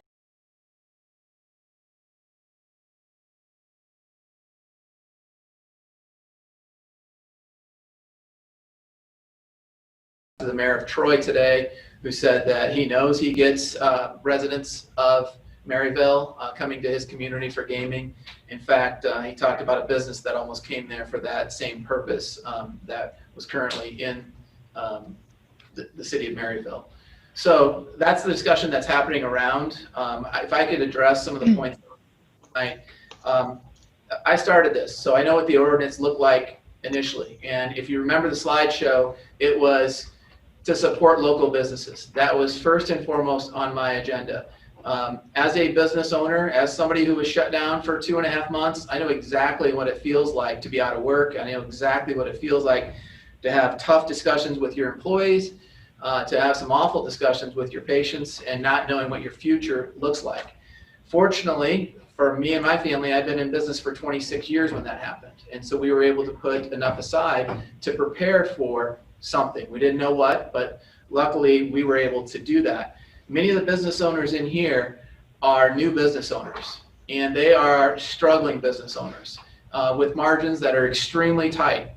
And this opportunity, this tool in the tool belt, should be theirs to decide. It should be their business to decide if they want it in their building, the building that they've invested in and they put their hard work in, where they sell other things that are addictive and are concerning, but they do it in a controlled way. It should be their choice. And that was my whole premise, is giving them that choice, that right to do whatever they could to survive. This pandemic may come up with a vaccine in a couple months, but it's not going away in terms of the financial hardship. There's been a lot of borrowing that's taken place. There's been a lot of setbacks that have taken place.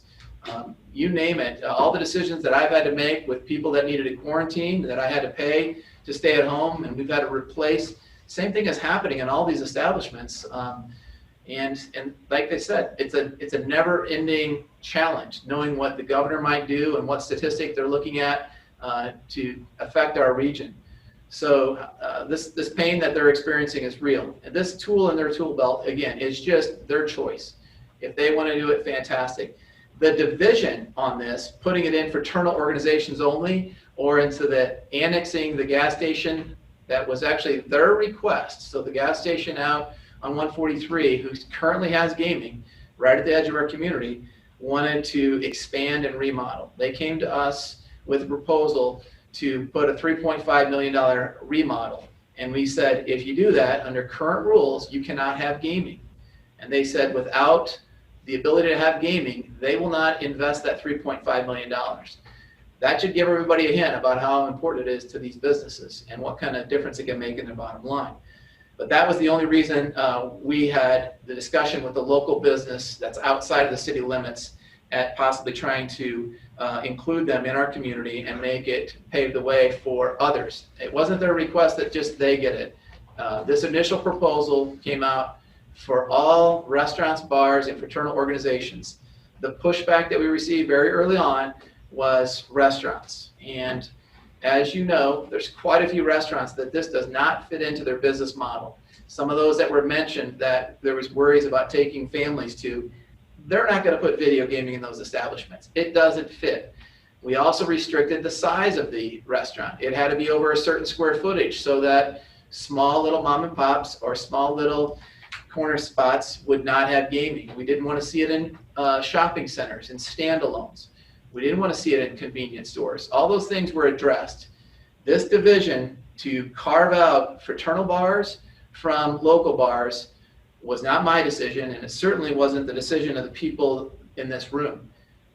It was some other individuals, who thought that would be best for their support for this. So please don't act like this wasn't a proposal to support all our businesses. The revenue that we would make off this, the city of Edwardsville, it was not going to go to salaries. It was not going to go to new equipment. It was specifically go to help other businesses.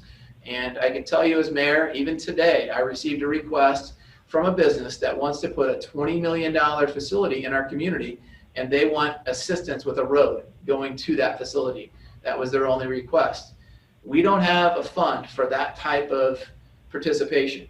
If we do something like that, we have to take that out of street and bridge or capital outlay for streets.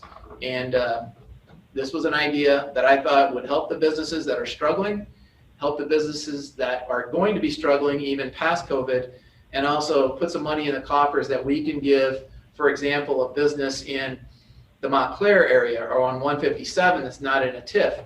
If those businesses want to improve their facade, we don't have a program to help like we do with the downtown or the TIF district businesses. So I think it was a pretty well crafted at the beginning. If you're moralistically against this, if your family is against this, I don't think there's any sway in your opinion, no matter how many emails or phone calls you get. But the reality is it's all around us. It should be the choice of adults if they want to partake in this, and it should be the choice of our business owners of whether that fits into their business model. And I'm feeling extremely bad for the people in this room and the people that work hard to keep these fraternal organizations running. All of you know that they are at the brink of extinction. And if they fail and these businesses fail, I certainly don't want to be the reason for that failure. And that's why I'm bringing this forward.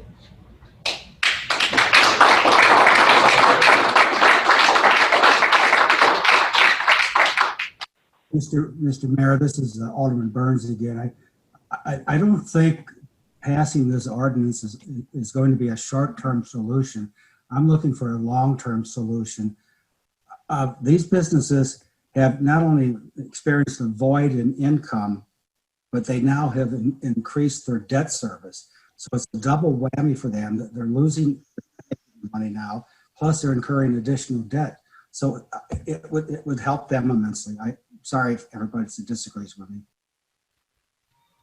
We had mentioned earlier, some aldermen did, items that we could do to ease the burden on small businesses. I, for one, originally was in favor of the food and beverage tax. We passed it and reviewed it at a time prior to COVID. We met with downtown businesses. I was one of those, along with Mayor Patton, that met individually with business owners on Main Street to get their feedback on that, because that certainly was a contentious issue as well. But the way I look at that item now is, yeah, it's not money coming directly out of the business owner's pocket. It is money that the consumer has to give ultimately, but there could be a discouraging effect there to go out and spend that money in this time. I would like us to consider looking at repealing it. It's money we've never collected. Those things that we want to fund with that money could be placed on hold until a time when the finances of just our area are better suited. Well, I'm sorry to disagree with you, but I think that's smoke and mirrors. That's not going to help a single business in this room or the fraternal organizations. That may affect some people's discretionary spending, but I have not heard a single person since that's been enacted that has commented on the tax itself. And if we want to help these small businesses, now is the time. It's not 6 months from now. It's not 12 months from now. That food and beverage tax, the idea behind that, if I could recap that as well, we have quite a few visitors that come to our community, that shop here, that eat here, that dine here. And they use our streets, they use our services. And the idea was they can pay a little bit more for their food and beverage, and that will help fix up roads, fix up sidewalks, and fix up streets. That's why it's going towards capital. So I just don't think that's a real relief for these businesses. I don't see it being a solution to help the American Legion or the Moose. I know the Moose wasn't here tonight, but I couldn't help it being moved by the emotion in their voices, you know, that this was going to be a godsend for them. And yeah, it's their members that are contributing more money to the Moose. It's not like they're attracting college students to join the Moose, you know, to go out there and spend money on this. They were literally looking at this as something to shore up their finances so they can continue to do the good work that they do. But I don't see that being the solution. I'm sorry.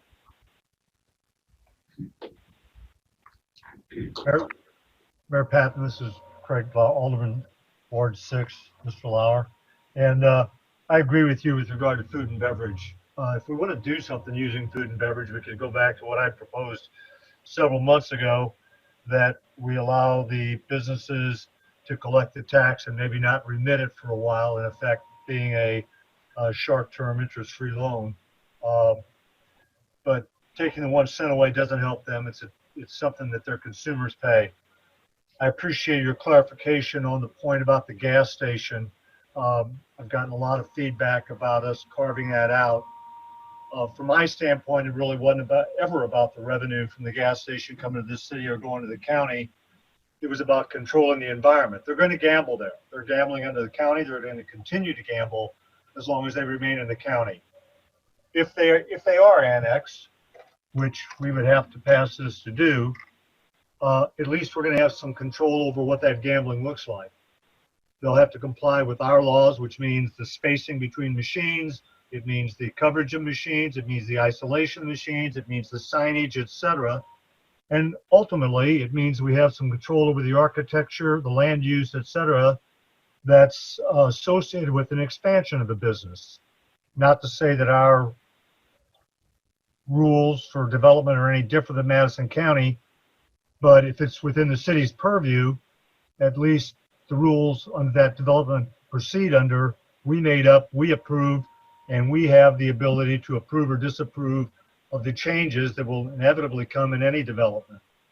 So that's my rationale for the gas station, the stuff from 1,500 feet. Yeah, it was definitely not fair between service organizations and the bar owners. And I wanted to see something passed to help the service organizations. That's why I supported the changes to this. I might also point out that I did some research about the impact of gambling on communities. At the ACS, I quoted a professor from the University of Illinois, economics, business, and law professor from the University of Illinois, who did a study in 2016 about the impact of gambling in Illinois. And his opinion, and since then I found other opinions, that when you have 60% of the revenue that's lost in this situation, leave the community, so to speak. And I know you and I discuss it, and some of the money leaves the community when you buy food, some of the money leaves the community when you buy beer. But this is money that is, might call spendable income, disposable income, and it's money that would be spent on other things in our community, or at least some of it would be. Anyway, the bottom line for this professor and others was that the gambling cannibalized other businesses in town. So my vote against going all the way in on this is that it may help some businesses. No, it will certainly help some businesses, but it's also going to hurt businesses.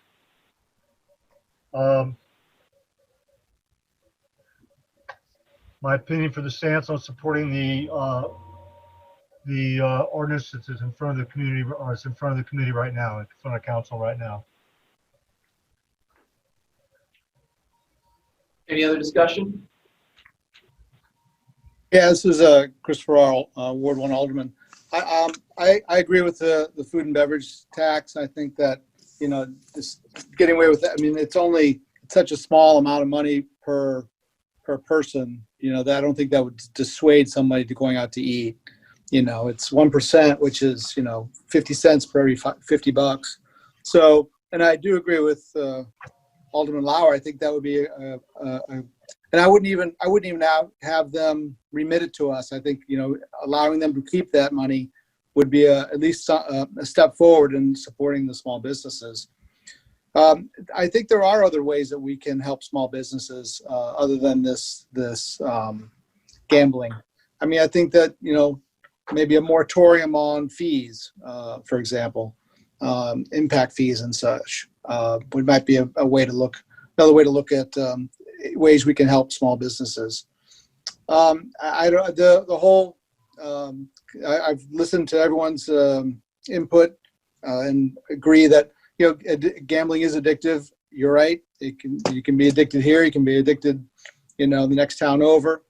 But, you know, and I know that 90% of the communities have gambling, and it sounds like other communities are looking at it as well in our neighborhoods here, or you know, in our Metro East neighborhood, I should say. But I mean, at some point, you have to begin to think of the opposite: is that, you know, what is the benefit of being the 10% or soon to be 8% possibly of communities that don't have gambling?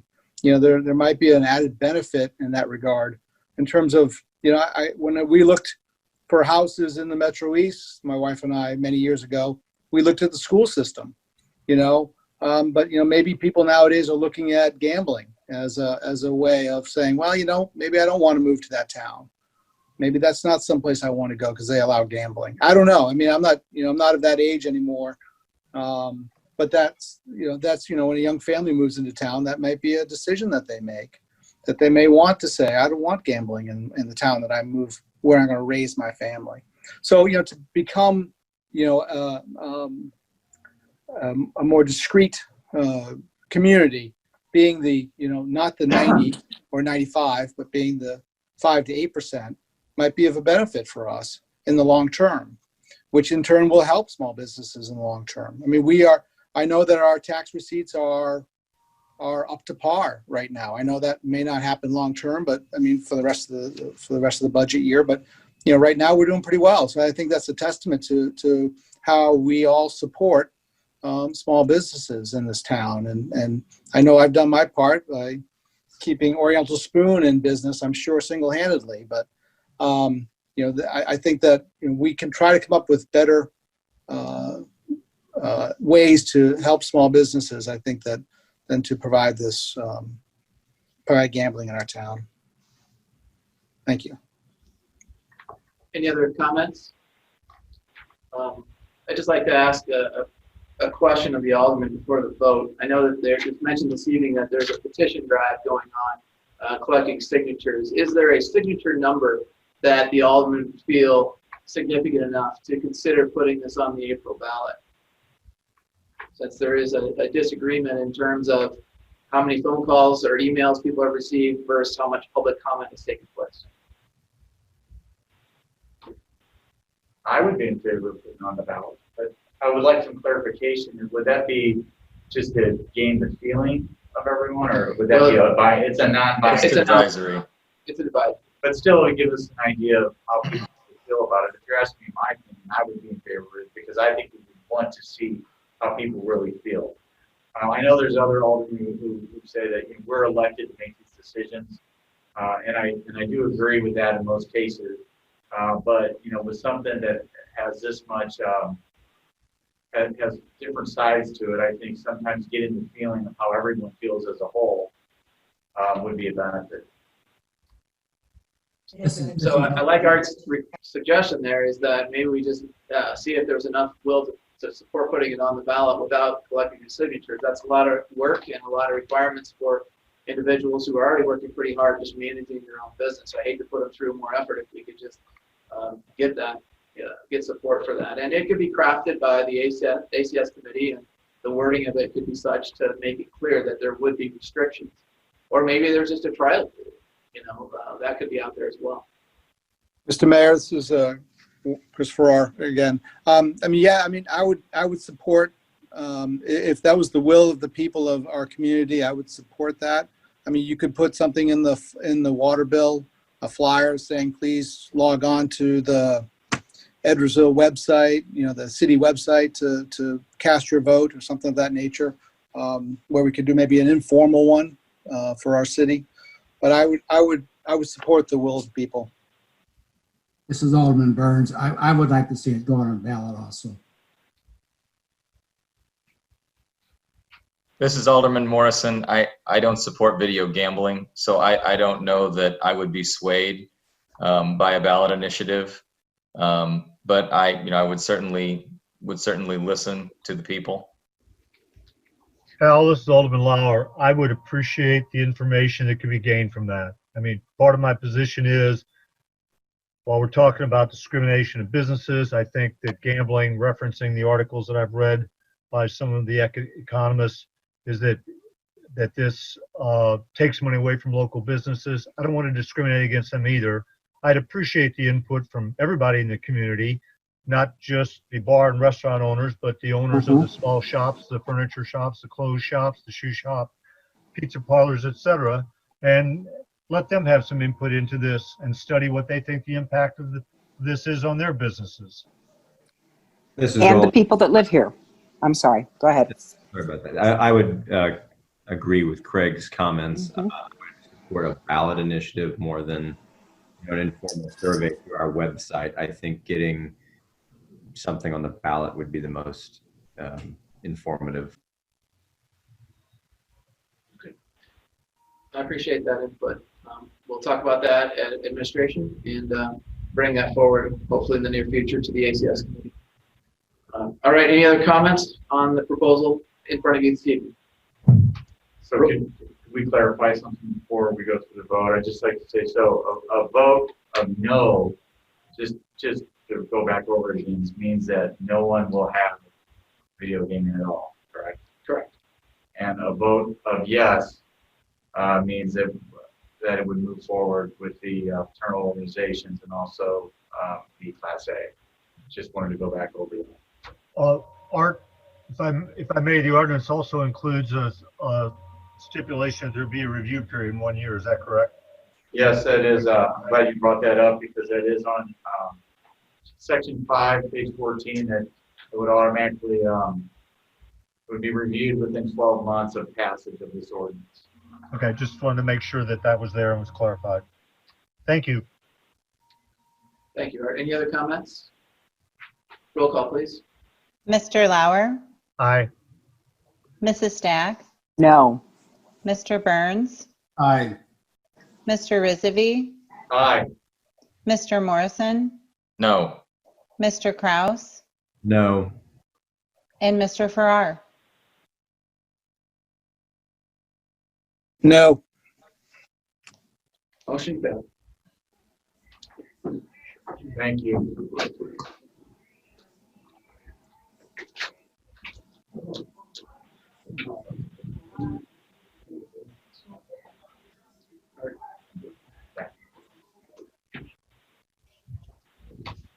We're going to move on to item C, which is the second reading of an ordinance authorizing the disposal of certain personal and governmental property in reference to the Glen Ed Pantry. Move for approval by Rizvi. Second by Kraus. We have a motion, second. Discussion? We are basically going to be donating items. It'll be donated to the Glen Ed Food Pantry, and it's for items that we no longer need at the city. Any questions? Roll call, please. Mr. Lauer, Aye. Mrs. Stack, Aye. Mr. Burns, Aye.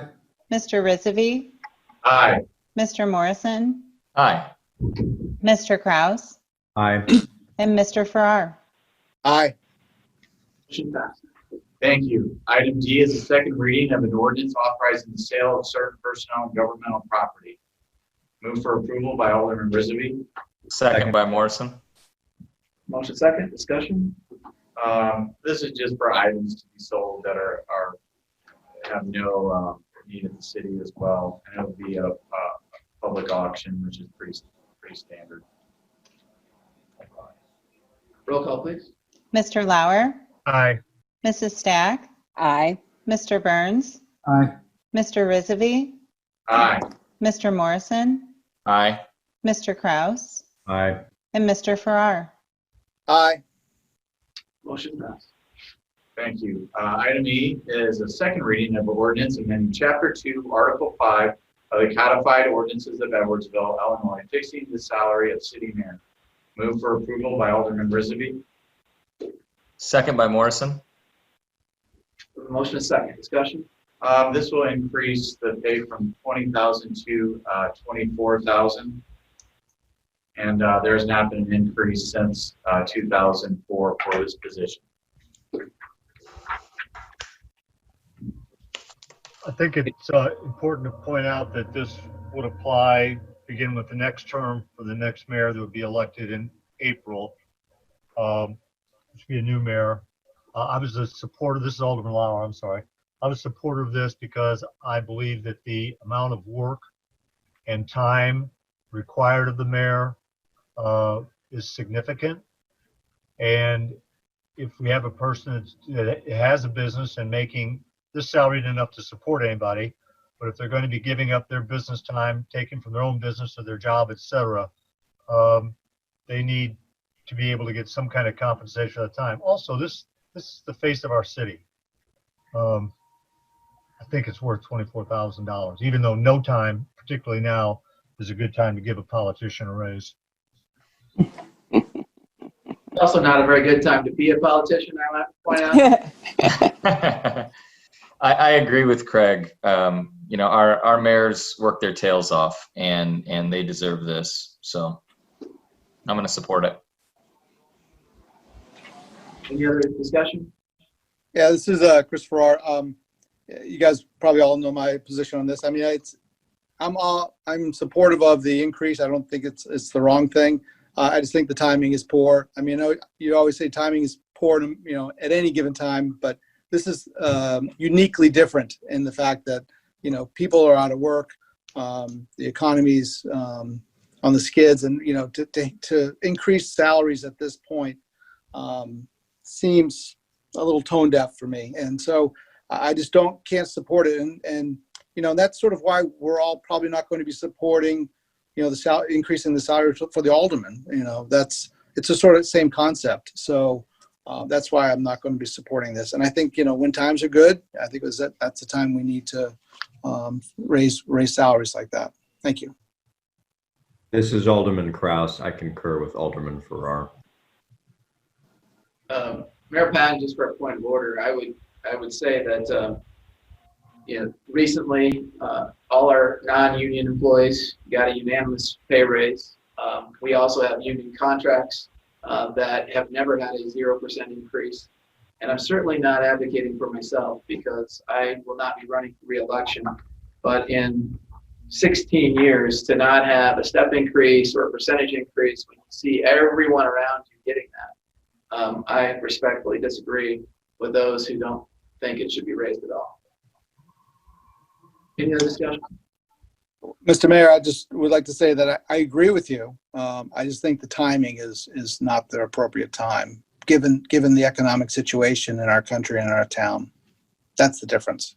I agree with you 100%. And I agree with Alderman Rizvi when he says we should probably have a built-in step increase, possibly, or something of that nature. But at the moment, at this time, I think it shouldn't be done. Any other comments or questions? Roll call, please. Mr. Lauer, Aye. Mrs. Stack, Aye. Mr. Burns, Aye. Mr. Rizvi, Aye. Mr. Morrison, Aye. Mr. Kraus, No. Mr. Farrar. No. Motion passed. Thank you. Item F is the second reading of an ordinance amending Chapter 2, Article 5 of the Codified Ordinances of Edwardsville, Illinois, fixing the salary of city clerk. Move for approval by Alderman Rizvi. Second by Morrison. We have a motion and a second. Discussion? The annual salary of the city clerk is recommended to be decreased from $38,000 to $18,000.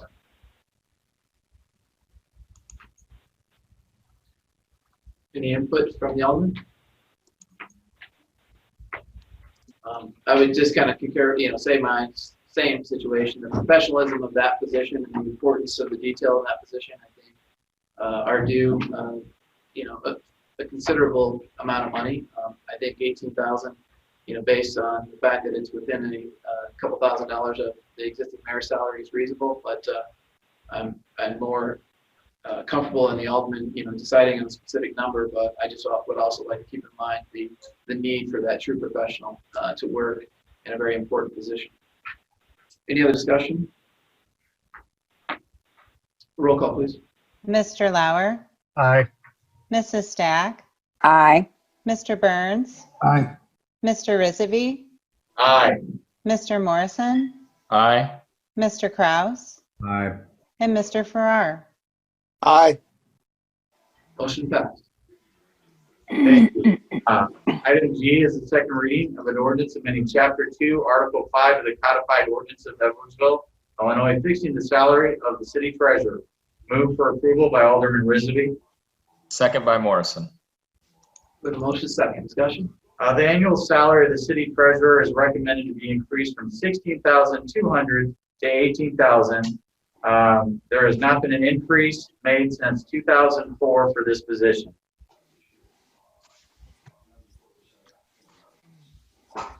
Any discussion?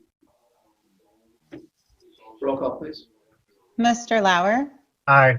Mrs. Stack, Aye. Mr. Burns, Aye. Mr. Rizvi, Aye. Mr. Morrison, Aye. Mr. Kraus, Aye. and Mr. Farrar. No. Motion passed. Thank you. Item H is a second reading of ordinance amending Chapter 2, Article 3 of the codified ordinances of Edwardsville, Illinois, fixing the salary of aldermen. Move for approval. Alderman Risby. Second by Alderman Lauer. We have a motion, a second. Discussion. There was much discussion in the committee. The feeling is that the aldermen, this is a bad time to be looking for an increase in this matter. It was also discussed that most of the people who are aldermen are doing it almost as a passion project versus looking for the financial reward. The only point that I felt needed to be made is at some point I would like to get everybody set up on something that takes this out of it so we no longer have to do this. I had mentioned some type of, a small little increase as time goes by may alleviate this from having to come up down the road again. This is Alderman Lauer. I support that recommendation, Art. I think that we do this come around next year after this year's elections and take a look at it and maybe do something that is on a more regular basis than looking at a hike every year. And I guess I think I reflect the view of every alderman sitting here that this is not the time to raise it from 6 to 9. So. Agreed. Yeah, I mean, I know I speak for my colleagues when I say that we do this because we love this city and want to work for its good. And it's clearly not for the money, and nor do we want to put into a position where someone would run for the money. So. Agreed. We don't do it for the accolades either. A roll call, please. Mr. Lauer, No. Mrs. Stack, No.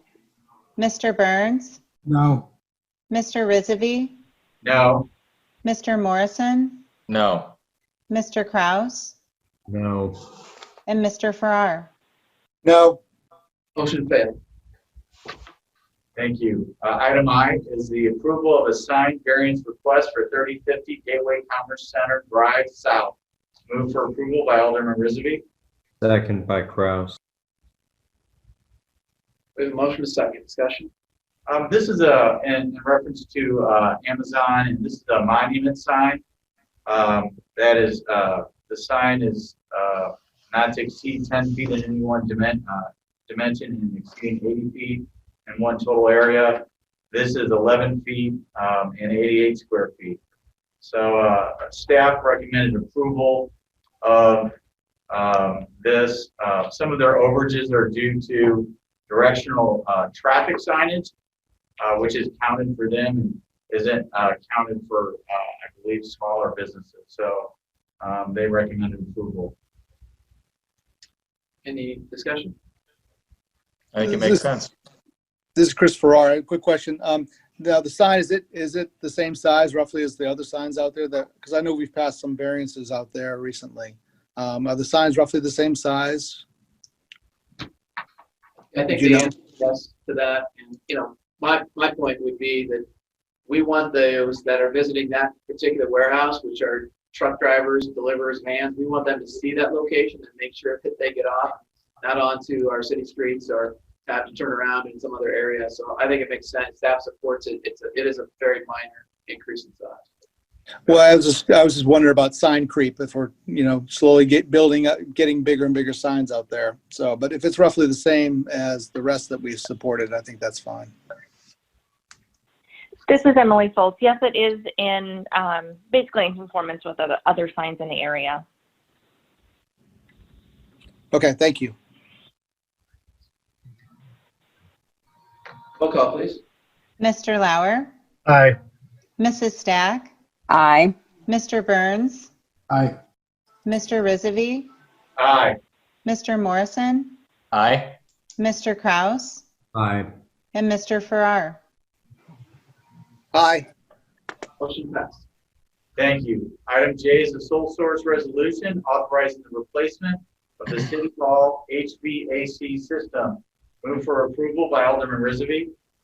Second by Alderman Lauer. We have a motion, a second. Discussion? This amount is not to exceed $373,965. This was something that we've been patching up, I think, for years. And it finally has come to the point where it's got to be replaced. So that's what's in front of us this evening.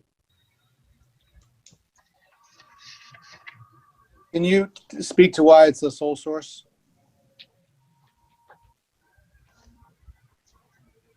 Eric's coming up to the mic. Just 1 second, please.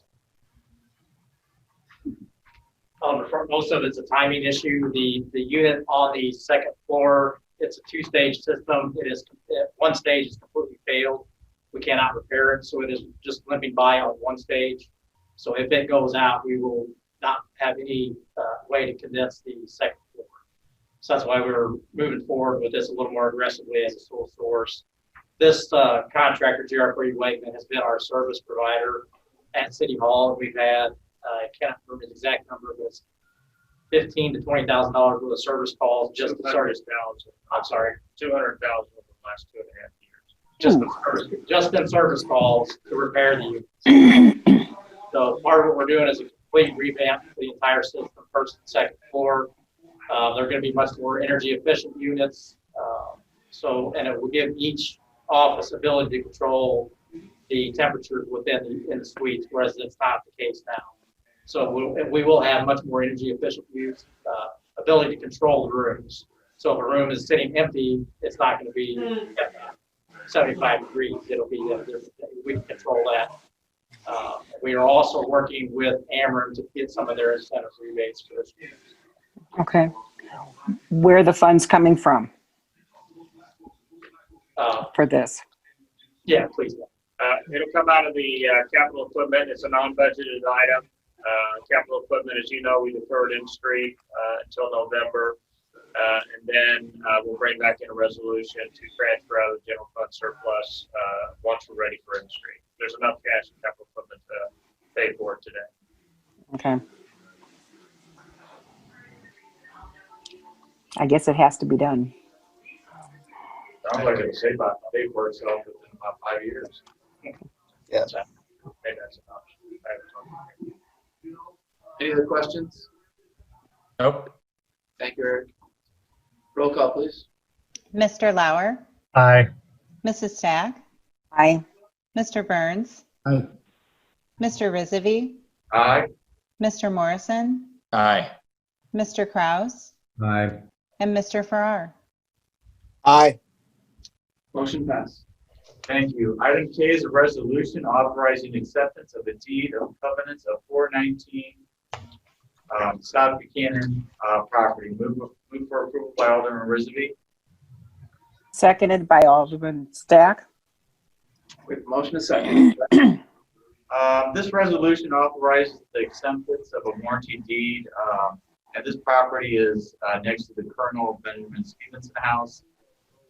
The property was subject to a mortgage between the Friends and the Bank of Edwardsville. The city agreed to take an assignment of the mortgage and assume the payments in July of 2009. The city has been fully paid for the remaining mortgage balance, and the Friends have executed a warranty deed with the property of the city. Any questions? Roll call, please. Mr. Lauer, Aye. Mrs. Stack, Aye. Mr. Burns, Aye. Mr. Rizvi, Aye. Mr. Morrison, Aye. Mr. Kraus, Aye. and Mr. Farrar. Aye. A motion passed. Thank you. Item L is an ordinance pertaining to the local cure program. The first item will be request suspension of the rules and passage on the first reading.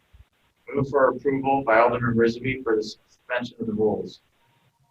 Seconded by Stack. We have a motion, and a second. Discussion on the suspension. Roll call on the suspension. Mr. Lauer, Aye. Mrs. Stack, Aye. Mr. Burns, Aye. Mr. Rizvi, Aye. Mr. Morrison, Aye. Mr. Kraus, Aye. and Mr. Farrar. Aye. The rules have been suspended. Thank you. Now I will read an ordinance pertaining to the local cure program. Move for approval by Alderman Risby. Second by Seconded. Morrison. We have a motion and second. Discussion? This authorizes the mayor to submit the local cure program financial support conditions and certification to the state of Illinois in order to participate in and receive funding from the local cure program. And this is in reference to the coronavirus relief fund. Any questions? Roll call, please. Mr. Lauer, Aye. Mrs. Stack, Aye. Mr. Burns, Aye. Mr. Risavi, Aye. Mr. Morrison, Aye. Mr. Kraus, Aye. and Mr. Farrar. Aye. Motion passed. Thank you. Item N is an ordinance amending Chapter 114, Article 2 of the codified ordinances of the city of Edwardsville. And this is in reference to traffic control. This is filed for first reading. And item N are items from the Recreation, Arts, and Special Events Board meeting held on September 1st, 2020. This is for approval. The first and only item there is American Legion Post 199 Veterans Day Parade on November 11th, 2020. Move for approval by Alderman Risby. Second by Kraus. With the motion second. Discussion? Roll call, please. Mr. Lauer, Aye. Mrs. Stack, Aye. Mr. Burns, Aye. Mr. Risavi, Aye. Mr. Morrison, Aye. Mr. Kraus, Aye. and Mr. Farrar. Aye. Motion passed. Thank you. Item O are informational items, and it's the Parks and Recreation Department items from September 1st, 2020 Race Board meeting. We have the Special Events and Activities Quarterly Reports, the Special Events and Activities Current Report, the Sports and Recreation Quarterly Reports, and the Sports and Recreation Current Report for your information and file. And item P is announced next. Administrative and Community Service Committee will meet on Thursday, October 1st, 2020 at 5:30 p.m. in City Hall and via virtual Zoom meeting. Thank you. Nice job tonight, Art. Thank you. Any old business this evening? Any new business? Just one item under new business. We had some discussions internally today about how to go forward with a healthy Halloween celebration, both with the Halloween parade considerations and trick-or-treating. So input from the alderman would be appreciated. Any ideas? We'll be watching for standards throughout the state, with our region being where it is today with COVID. There's a very strong likelihood that the Halloween parade itself will be canceled. But with healthy trick-or-treating ideas or healthy Halloween, we'd like to hear input on those regards. So please provide us with those if you have any input. Any other new business this evening?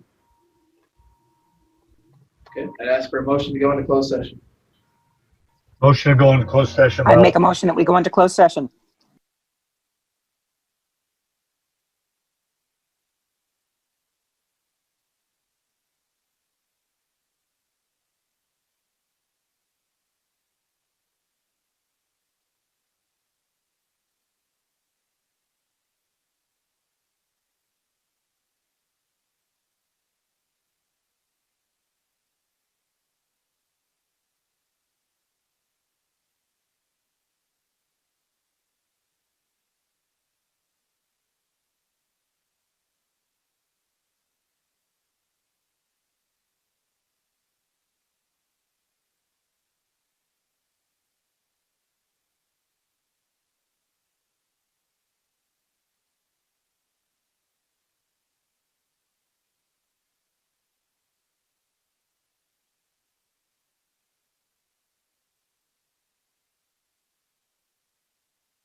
What is the 2020 census?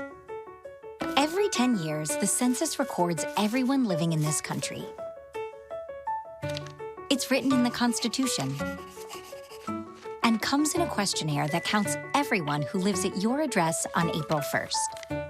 The data can be used to inform funding for services like fire stations, schools, clinics, and representation that affect your community. How will 2020 census data be used? Where there are more people, there are more needs for public services. That's why the census is used by the government to inform funding decisions each year. But that's not all. It's also used by nonprofits to inform services, by businesses to create jobs, and even by students for school projects. Understanding how the population changes helps us shape communities across the country for the better. How does the 2020 census affect representation? There are 435 seats in the House of Representatives. These get distributed to the 50 states by population, and an accurate census response helps your state get the right amount of seats. States with smaller populations get at least one, while states with larger populations might get more.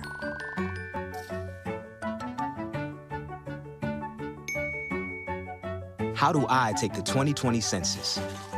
In March 2020, every address in the country will receive an invitation to complete a simple questionnaire, and there are 3 ways to respond. Number 1, do it online. Number 2, call by phone. Number 3, send it by mail. For those who don't respond, a census taker from your community will follow up and assist you. Is my 2020 census data safe? After sending your census response, your personal information is kept safe. By law, it can't be shared with any other government agency, law enforcement, or landlord. No one. So take your 2020 census with peace of mind. Shape your future. Start here. Visit 2020census.gov.